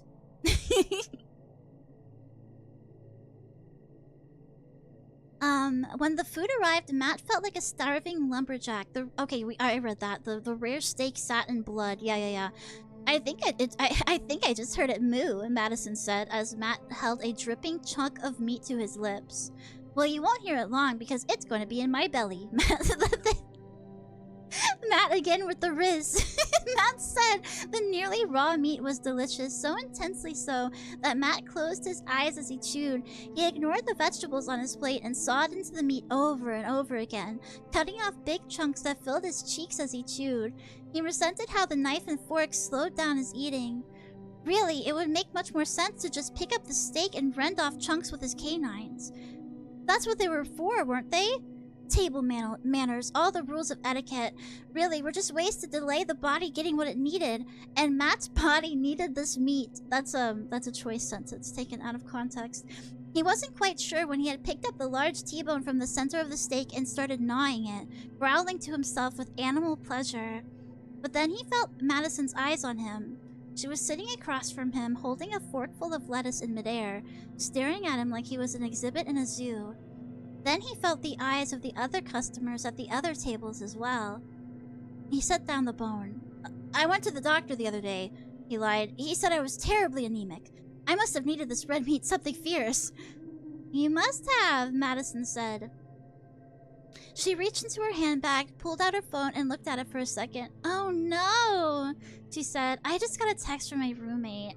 My cat is sick. I have to go. Thanks for dinner, though. She didn't stick around long enough to hear Matt say, I'll call you.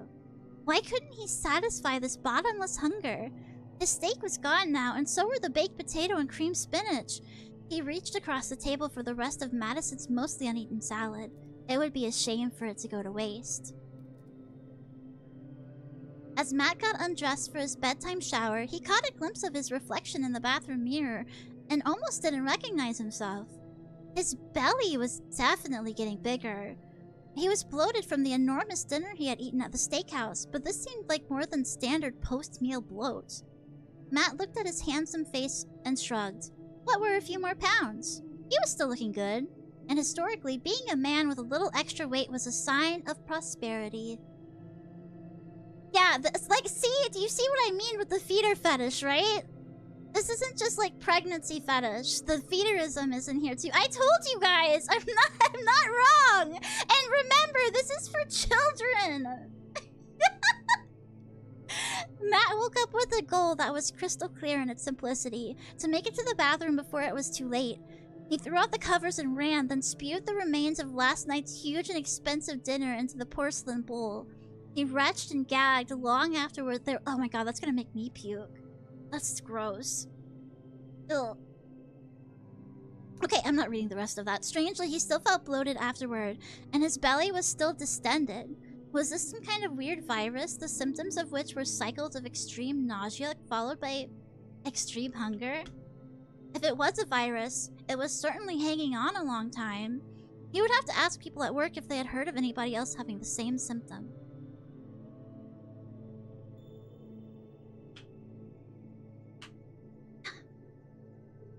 Matt, are you feeling okay? Jamie asked as they sat in the conference room waiting for a meeting to start. Her brow was knitted in a look of concern, but Matt doubted that it was genuine. Oh, it's just this bug I'm having a hard time fighting off, Matt said. The smell of the coffee in the room, usually one of his favorite aromas, was nauseating. I'm either nauseated or starving, and I'm bloated and gassy. Do you know any viruses with those symptoms going around? I don't, Jamie said, and I know about all the bugs because I have kids in school who bring them home. She smiled. Seriously though, maybe you should have your doctor check you out. You're definitely bloated, and your color doesn't look good. You're kind of yellowish, like you might have jaundice. Maybe you should get some blood work done and get your liver function checked just to be on the safe side. Oh, doctors don't know anything, Matt said, and neither did Jamie. He didn't even want to know why he had bothered to ask her anything. Oh, he didn't even know why he had bothered to ask her anything. Gary walked in, which had the negative effect of starting the meeting, but the positive effect of ending any other conversation. Good morning, Gary said, taking his place at the head of the conference table. Well, the release date is in 2 weeks, and the reviews from early screening copies of the game are in, and the results are... He looked down at his notes. Mixed. Jamie let out a little sigh. According to the reviewers, the story is good.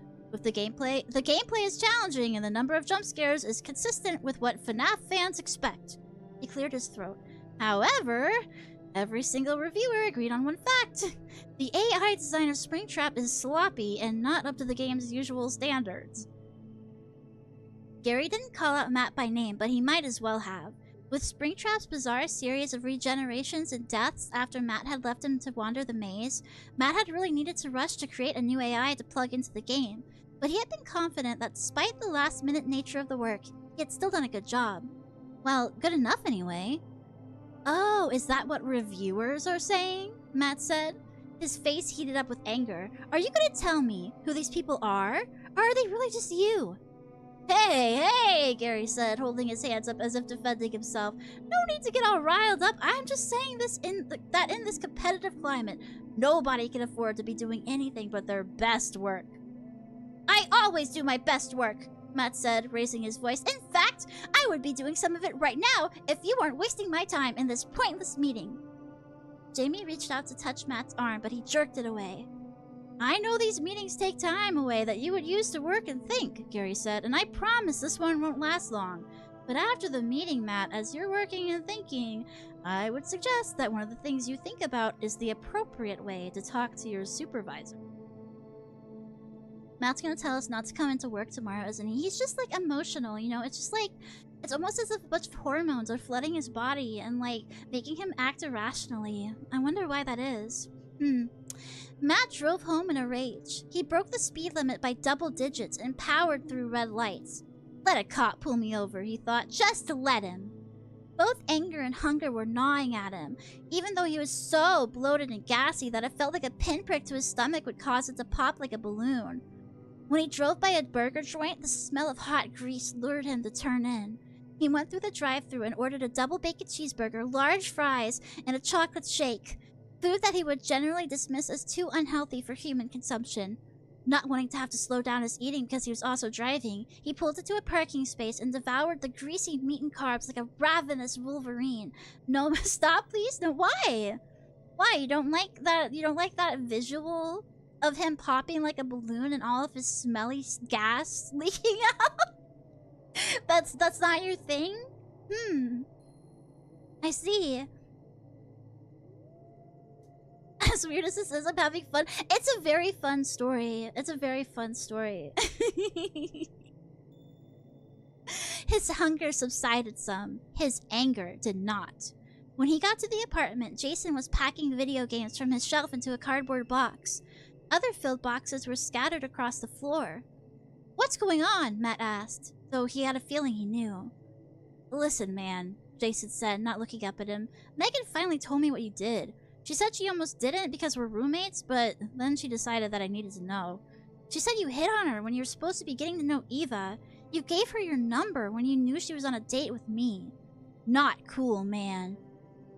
Okay, Matt said. If you want me to apologize, I'll apologize. He didn't see the need for an apology, though. He hadn't been trying to forcibly take Megan away from Jason. He'd just been presenting her with choices. Jason shook his head. See, that's just it. I don't want you to apologize. I want you to stop being a jerk. But unfortunately, I don't see that ever happening, so I'm moving out. You spent our whole meal the other night talking about how prosperous and successful you are, right before you left us with the bill. You don't need my help with the rent. You can afford this place without me. I can, Matt said, but I want you to stay. He didn't know why, but he had a sudden, desperate need not to be alone. It was a vague but persistent feeling that if he were left alone, something bad might happen. Yeah, and Eva wanted you to be nice to her, but she didn't get that wish either. She's a super nice person, Matt.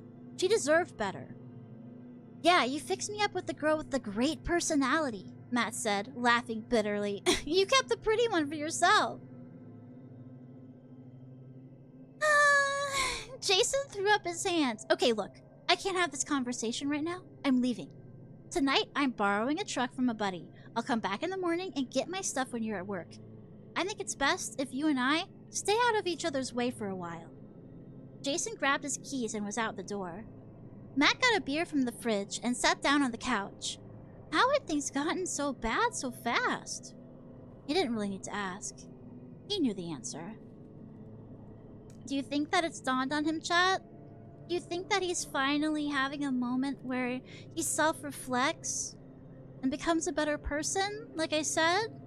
Maybe he'll realize that all of his problems are because he just treats people so badly. And that if he was just a little bit nicer, maybe things would go his way. Nah? Any other thoughts? I'm gonna scream, this is so scary, but not because of the animatronic.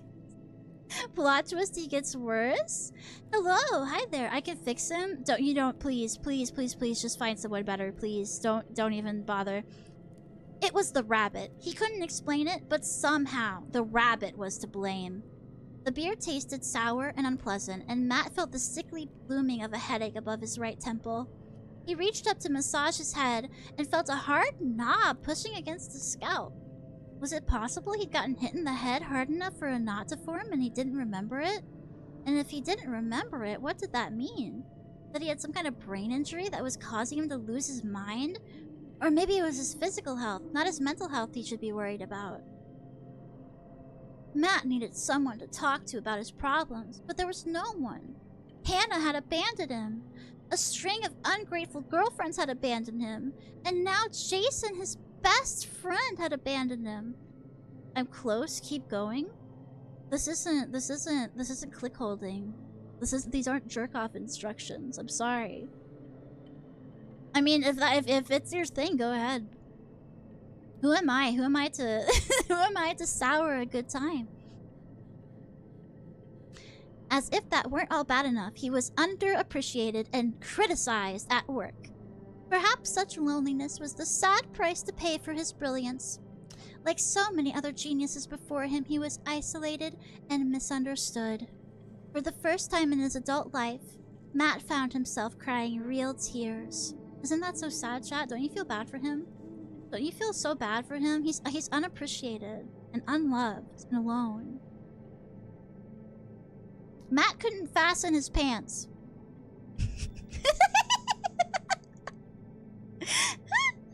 Yesterday, they had been a tight fit, but still a fit. But today, they were impossible.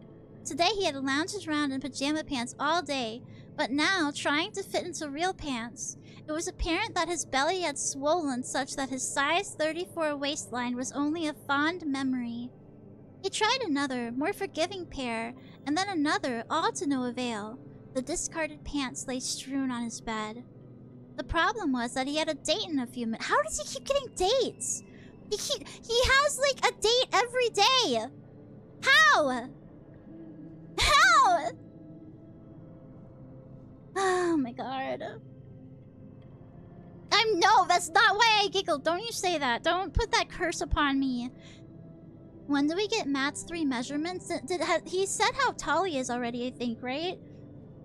I can't remember what it was. Maybe look at his shoe size in a bit, too. He stepped into them, but they wouldn't... Okay, hold on. The problem was that he had a date in a few minutes, and while he did find most rules of etiquette to be stupid and oppressive, he did accept the fact that on a public date, you generally were required to wear pants. He dug through his closet and found a size 36 in the very back. He stepped into them, but they still wouldn't fasten over his belly. Finally, he pulled them down below the mountainous swelling and managed to zip them up. The button still wouldn't close, but he managed to secure it with a belt. It wasn't the ideal situation, but it would have to do. No one is raising concerns about him, by the way. If he was like a person that like wasn't so mean and wasn't so horrible, someone would have said, hey dude, you really like, we gotta get you to the ER. That's like fucked up. He doesn't go to the doctor because he thinks that doctors don't know what they're doing. He's like, oh my god, wee wee's out! My hamster! My baby hamster's out! Hold on.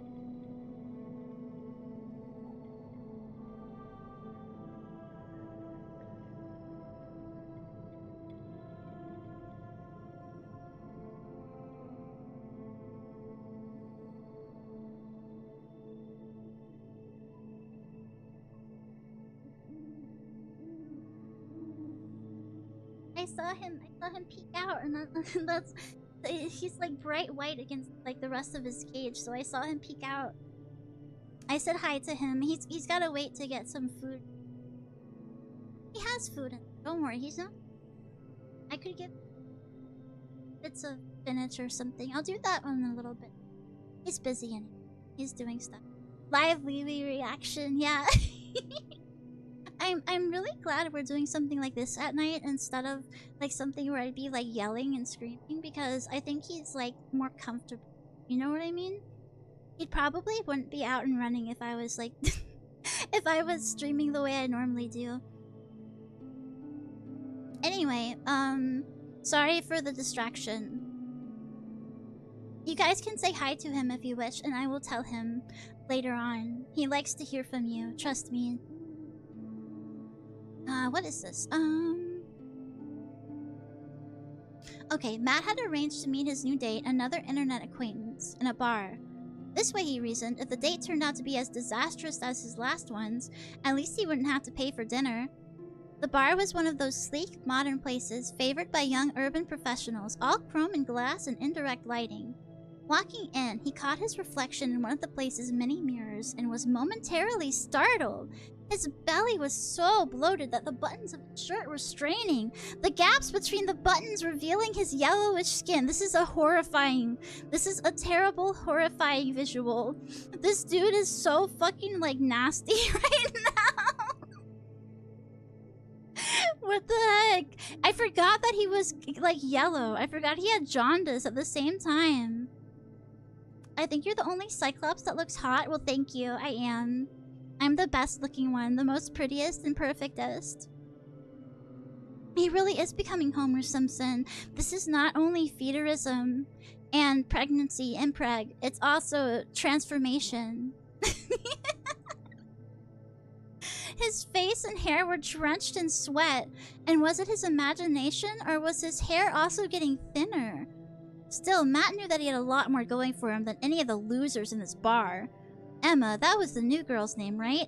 Emma was lucky to be going out with him. He didn't recognize her at first. She was sitting at a table alone and gave him a little wave. Her face was pretty like he remembered it being on the dating site, and so was her honey blonde hair. But the picture she used on the site must have been taken a good 25 pounds ago. This fucking guy! Bro, you are walking in like Homer Simpson after he ran 5 miles. Shut the fuck up.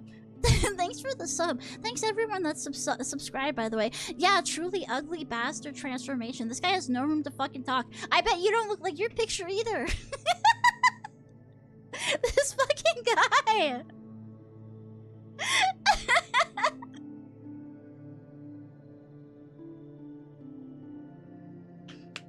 Oh my god, he deserves all of this. That's the good thing about this story, is I don't have to feel bad about any of this happening.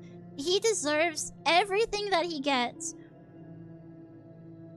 He has narcissism. Narcissism is a self-destructive trait. This is true. Yeah, they have you guys ever heard the narcissist's prayer before? I've worked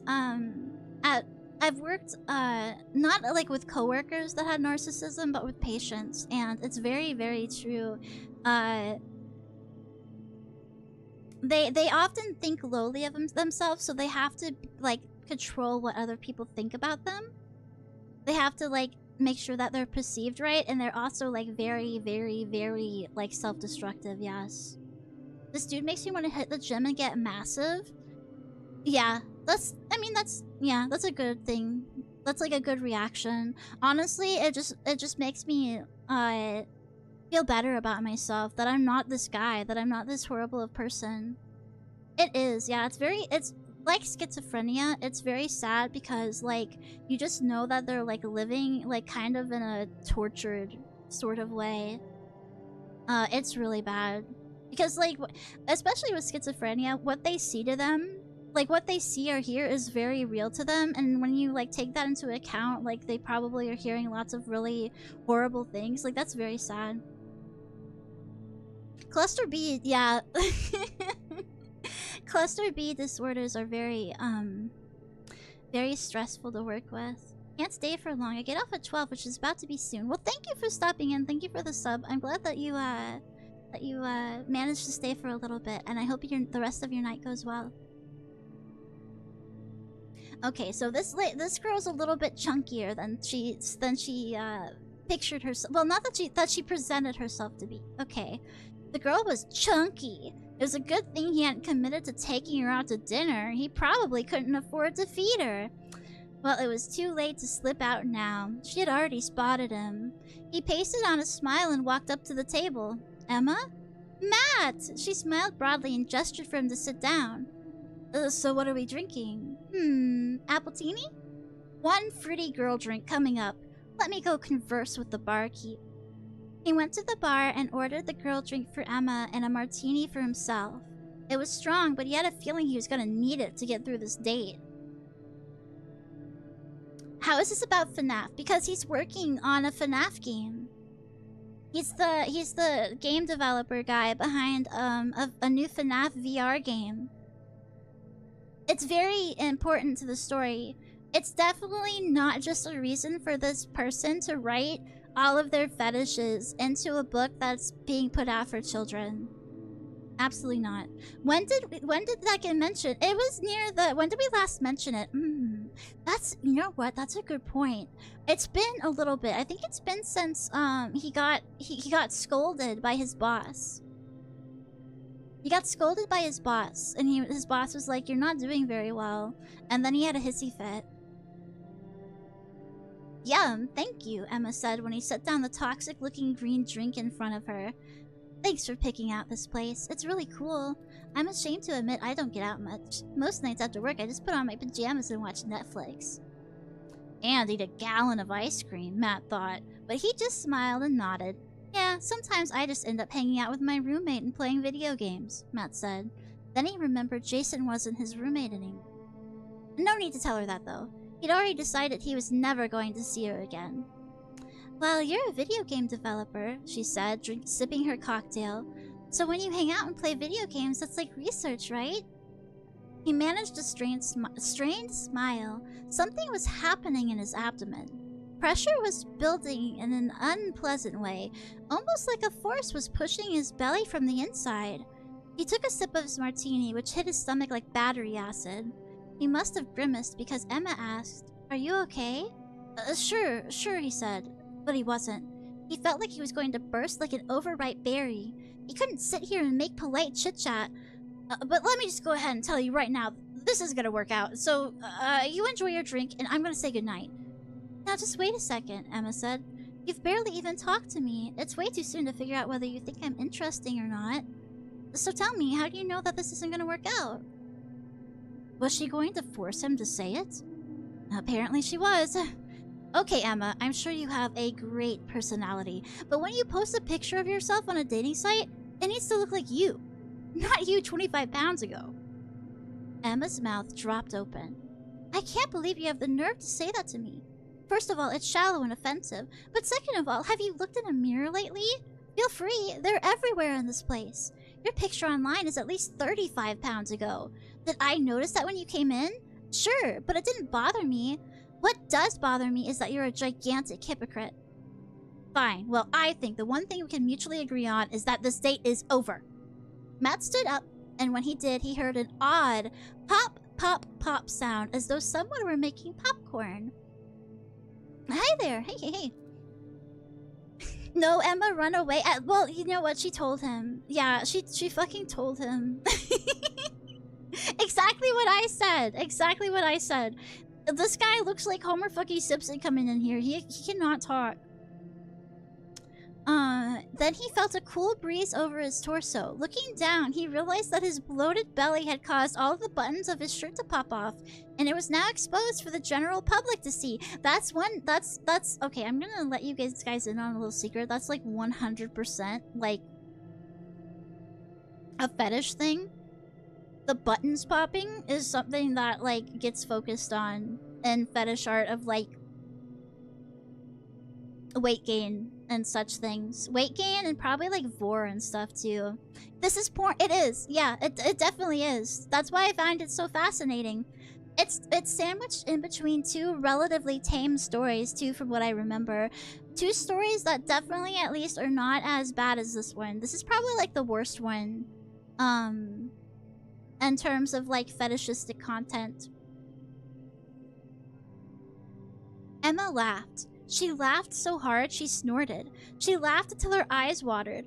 "I can't believe it," she said between giggles. "This is the best bad date ever. Wait till I tell my girlfriends." Matt tried to clutch his shirt closed and fled the premises. As soon as he hit the sidewalk, the pressure from his belly snapped his belt buckle, and he had to hold up his pants with his other hand to keep them from falling down.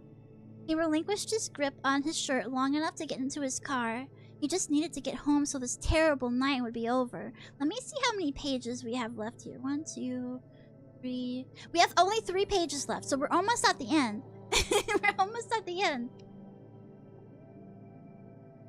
Yeah, I have extensive knowledge on things that nobody cares about, so feel free to ask.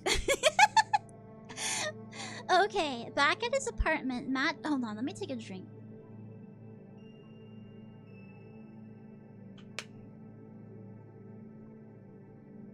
Yeah, gamers? Gamers, it's okay. We've almost made it through this. This trauma that I'm forcing you to witness, to be a part of.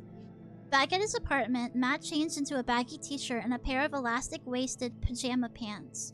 Tomorrow, he would have to go shopping for new clothes. But what could he wear while he shopped? Was he going to turn into one of those tacky people who wore pajamas in public? I've never understood... Well, I kind of understand that, but here's the thing. I'm gonna go on a small rant before we continue. I hope that's okay. There are a lot of people who are like, you should not go outside unless you're like dressed to impress. Like you are heading down like the runway. You shouldn't wear sweats, and you shouldn't wear like pajamas and stuff. Oh my god! Ah! Oh my gosh, my mic thing almost fell over. Oh my god. I think it's okay now. I think I was pulling it or something. Like, oh my, on one hand, like, I agree, but on the other hand, like, only for certain situations. There are some things where I'm like if I was just going to, like, Walmart, I'm just gonna wear whatever. I don't really care. Yeah, I wear pajamas out, like, to Walmart or whatever sometimes. I don't care. Like, it's not like I'm gonna be seeing, like, ritzy people. Or anyone that would even remember who I am. If you're going to, like, something important, obviously you shouldn't wear pajamas. Or, like, even sweatpants. Or whatever. But there are some times where it's like, you know what? You can be lazy as a treat. It makes me think you haven't showered. Well, I think you can tell by looking at people if they haven't showered. Mostly. You know? I just assumed that they were too tired. And then I go, oh yeah, me too. I'm also tired all the time. The pressure in his stomach was getting worse, and the weird knot on his head was hurting where it was stretching the skin of his scalp. Maybe he had some medicine that might help him. He went to the kitchen, chewed up a couple of antacid tablets, and drank a glass of water. He waited for relief, but it didn't come. Again, he's not going to the hospital because he doesn't believe in doctors. He thinks they're all stupid. Instead, the pressure increased. Even the soft t-shirt he was wearing felt irritating. He took it off and looked down at his watermelon-shaped belly. The pressure from inside was pounding, pummeling. He looked at the skin of his belly. There was movement underneath. When he felt the pounding, a faint imprint of an indeterminate shape showed up on his skin. Matt stifled a scream as he realized the truth. Something was inside him, and it was trying to get out. The painful pounding became more insistent, a drumbeat of agony. If it was out of him, whatever it was, the pain would stop. Get it out, he thought, as he squeezed his eyes shut and clenched his jaw. He grabbed his discarded t-shirt and bit down on the fabric just to have some kind of outlet for the pain. If he got it out, the pain would stop. But how? There was no place for it to go. Another surge of pain hit him, this one crushing. He doubled over and grabbed the kitchen counter for support. His gaze turned to the kitchen knives hanging on a magnetic strip on the wall. He could cut it out. Cutting would relieve the pressure and get whatever it was out. He would be free of whatever this burden was. He wanted to be free. He grabbed the largest, sharpest kitchen knife and lay on his back on the floor. Starting the incision was the hardest part, but the pain inside him was greater than any pain he could cause himself. He sank the knife's tip into the top of his abdomen, then drew the blade downward, biting down on the t-shirt so the neighbors wouldn't hear him scream.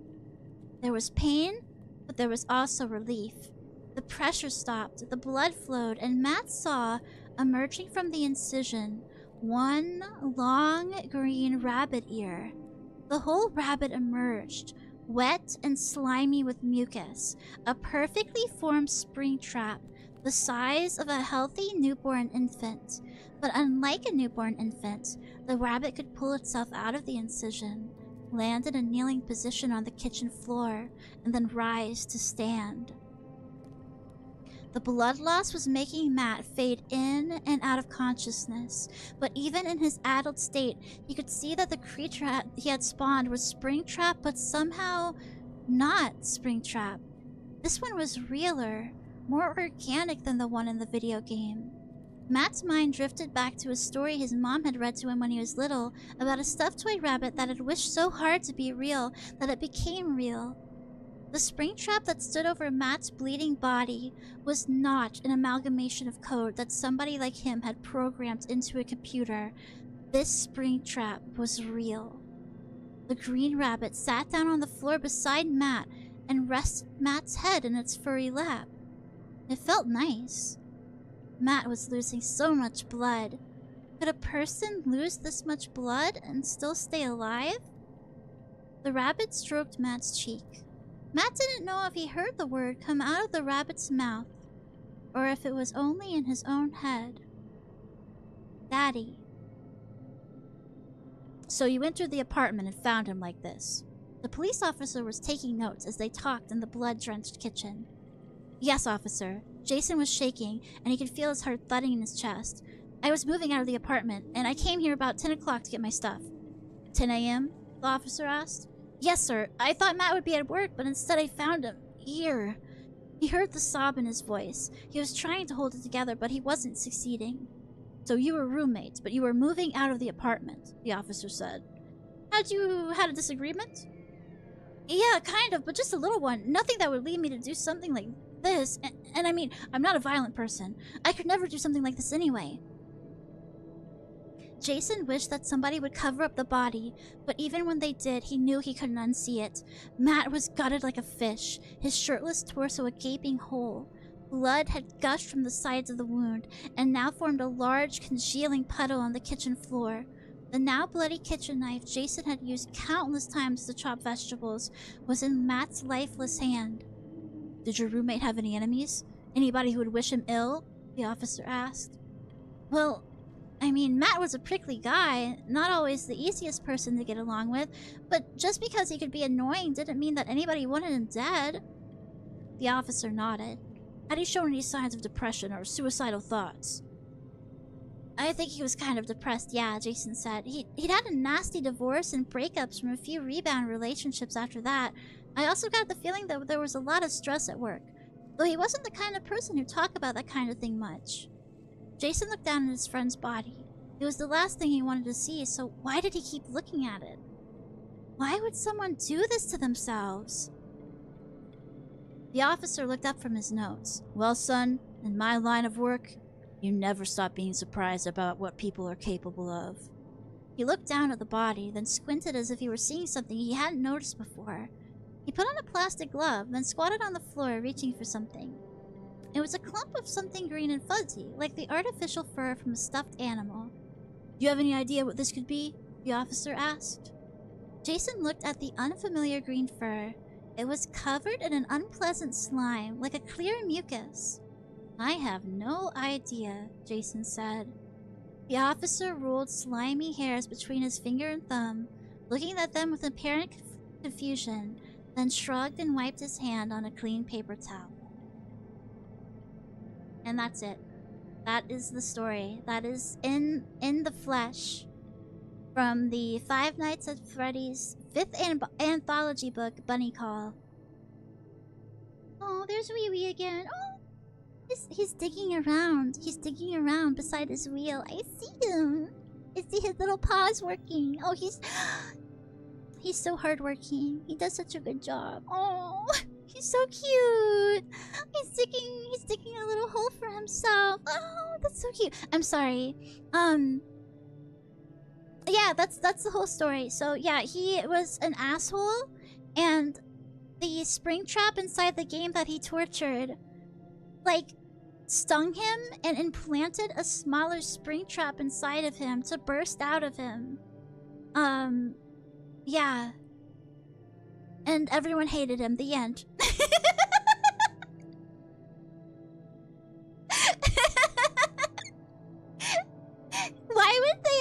this? I don't know, but they also approved several other stories where big, bloated, gassy bellies and like eating things was part of the like horror, quote unquote. I missed the mpreg. He got mpregged by the spring trap in the game, and it caused him to have a big pregnant belly, and he sliced himself open because he didn't have anywhere for the baby to go. How is this official FNAF merchandise? This is just snuff porn. I don't know. I don't know, but it is official. You can buy it from your local bookstore if it's in stock. Every time I go to my like Barnes and Nobles or any other local bookstore, the kids section, they always have these FNAF books, but they never have Bunny Call. They never have the 5th one. I swear to God, some like people out there just keep fucking buying it up. I'm gonna have to go online to get myself a copy. This is just something. This is just like an ebook that I downloaded. I really want a physical one because it's just so fascinating to me. It's so unreal how someone, I mean, of course, like in cartoons, yeah, they've been getting like fetish stuff put in cartoons for like forever, but like this is like a book, and somebody managed to get so much fetish material. Why would you want this in your home? It's fascinating. Do you not find this fascinating? That this exists, that this is a real product for FNAF, and like it's published. People paid money not only to make. Trees died for this. Trees were cut down to print the paper that this was printed on, and people probably bought it with their real hard-earned money. You think they have a coloring book for this story? They're making comics. They're making comics, and they haven't got to this one yet, but I will definitely make you guys look at the comic book when, the comic book version when it comes out. I'm curious, what is Scott's reaction to this story? I've never actually looked at that, so you know what, I'll see if there's anything. It is very mediocre writing, yes. There are many times where it's like, a blank blank blank. Matt said. Blank, blank, blank, Jason said. It's like very, very uninspired until you get to the point. Until you get to the parts where it's like, oh, his belly was so round and bulging. It was like, you know what I mean? It's like well written in the parts that are definitely fetish material. Which, of course, it would be.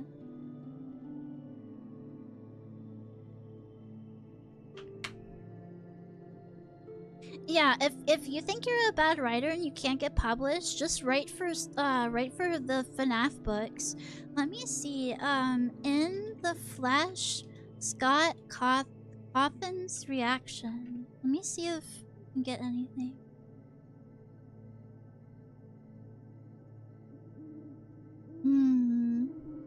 Maybe the Five Nights at Freddy's wiki will have something on it. Okay, that's the plot. Speculation, trivia. In the Flesh is Scott's least favorite Fazbear Fright story, and it links to a YouTube video. Do you have a 30 years of Oh my gosh, sorry, there's an ad. Why is it? Oh, because it opened up in this stupid dumb I forgot. Okay, hold on. Let me open it somewhere. Let me open it up and listen to that. Do you have a least favorite story? Do you have a least favorite story? What the fuck?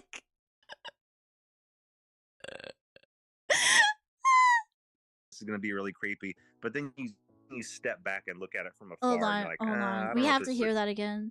Do you have a least favorite story? I don't know. I think it probably might be the Faz goo, or no. I mean, come on. It's kind of. Oh my god! I love how fucking British he is. You have a least favorite story. He's like fucking yelling it too. He just. It's okay, dude. You don't have to be so excited. Oh my god. To be the one where the guy gets pregnant with Springtrap's baby. I'm not sure what I was thinking about. You know, again, that's one of those things where, oh man, this is gonna be really creepy. But then you step back and look at it from afar, and you're like, I don't know if this is a good idea. And I swear I wasn't picking on MatPat. That wasn't a story designed with MatPat. Really... Yeah, okay, so he does also acknowledge that the guy's name is Matt. Oh my god. So he had a hand in writing this even. I thought he just signed off on it. Bro literally thought that, oh man, this is gonna be so creepy. That's perfect. Okay, hold on, let him talk more. It really wasn't. You know, listen, whenever you're doing these stories for this long, eventually you just run out of names, and you're going to cover all the names, you know? Yeah. Eventually Oh my I'll get around god. to Dawko, you know? And so if you see Dawko in one of these stories, it's not something personal. It's just because I ran out of names, you know? I don't know. Dawko is a very specific name that you Very specific name. I probably have a few more to go through before I get to that, so you don't have anything to worry about. Okay, that's good to know. It's good to know that he realizes his his mistake. That he should never have put that pen to paper. Maybe he was like Stephen King and he was just going through a bender at that point in time. Mr. Stephen King has written way worse while he was snorting tons of cocaine. So we gotta give Scott a little bit of wiggle room. He can have the one. Well, actually, there are multiple fetish stories, I'm pretty sure, in these books. But he can have this one really, really bad one. Yeah, it's just a silly little oopsie whoopsie fucky wucky, okay? Literally anyone can make that mistake. Oh my god, that's perfect. That's a beautiful way. That's a beautiful way to end cap this story. Bro needs to put the spatula away, get him away from the stove. Yeah, he is no SpongeBob in this Krusty Krab. Don't get it twisted. Bro's a Squidward. How amazing. How absolutely fantastic. I love that. I love that. Anyway, I hope you really enjoyed that. I'm honestly don't think I have it in me to do any games or anything like that. Took a lot out. Read us the other one. I would be delighted. I would be delighted to read you the worst of this, the worst that these books have to offer. That's the absolute worst, so it can only go up from here. He probably didn't think mpreg was a fetish. Yeah, he probably was like, dude, I would hate if I got pregnant. That'd be so scary. Like, where's it gonna come out of? Ew. And then, like, all the Fujoshis are like, Scott, I would impregnate you with my baby. Let me peg you. There are people that simp for Scott Cawthon. I'm not kidding. Oh yeah, there's like Minecraft books too. Yeah, there's a whole rabbit hole of like fetish books that are like written quote unquote for children. There's like a farting Minecraft book that not that I've had on my radar, but I've seen it mentioned several times, where it's all about Steve's horrible gas that he has, his stinky farts, and I'm like, so a fart fetishist wrote this. I see. He was probably thinking of Chestburster from Alien. Yeah, probably, but he didn't understand. No, I've seen it on like Tumblr and Twitter being posted like this is a real book. And I every single time I'm like, "Oh, I forgot that existed." Yeah. But yeah, that's probably what he was thinking of, and he just didn't realize that the internet is full of a bunch of degenerates, of horrible, horrible, horrible degenerates. Fortunately for him, I think it's the funniest fucking thing I've ever read, and I love it. I love it so much. It's so weird, and Matt is such an asshole. It's great. It's like he's like a cartoonishly an asshole in every single way. It's perfect. I want to like put this in a museum. Anyway, that was fun. I had a lot of fun with that. I hope you did too. This Christian game developer does not know. Yeah, he genuinely is a little Christian boy. So don't be too mean to him. Don't bully him too much. He's chaste, you know? He's pure and wholesome, pure as the driven snow. His problem is probably the story implies carrying a baby to term might not. Wait, what? The story implies carrying a baby to term might not be a universally good idea. No, I don't think he was. No, I don't think that's the fear that he had, because the baby was fully formed. The baby was birthed. Don't get it twisted. He just had like an impromptu at-home cesarean section, C-section. That was like a 9-month-old baby that grew inside of his belly within like 4 days. Absolutely. I'm gonna be live tomorrow morning. Oh god, I am gonna be live tomorrow morning. Fuck. It's like 1 a.m. Well, it's getting close to 1 a.m. It's gonna be after 1 a.m. by the time I get to sleep. I didn't eat, oh my god, I have to save this energy drink. I only drank like half of it. A waste. But yeah, and it did talk. It knew words. It's fully formed. This is not like an abortion allegory. This is a pregnancy thing. The baby was fine. Surprisingly, Matt did an amazing job at delivering his baby. But yeah, tomorrow, what am I doing? Is it a link to the past? Yeah, a link to the past. And some other stuff like after, I don't know, we'll yap, I don't know, we'll do something. And then I'll be live on Saturday too. I gotta make my schedule for next week. I don't know what to do on Monday too. We'll figure it out. But yeah, be on the lookout for like creepypasta videos or whatever. I don't know if I'll make a new channel for them or what, but we'll figure it out together. Not really though, because I'll figure it out on my own. But you're there in spirit. And yeah, I'm gonna do more creepypasta reading on Analive on Saturday tomorrow during the nighttime. So if you liked hearing my voice for an extended period of time, reading you things, and you felt that was enjoyable, check out my Twitter. You can get links to it. I think it's linked on the channel. It is awesome. Okay, yeah. You guys have a good night. Go to bed. It's fucking like 12:30 a.m. Get some sleep. What are you doing up past your bedtime? Bad. Very bad.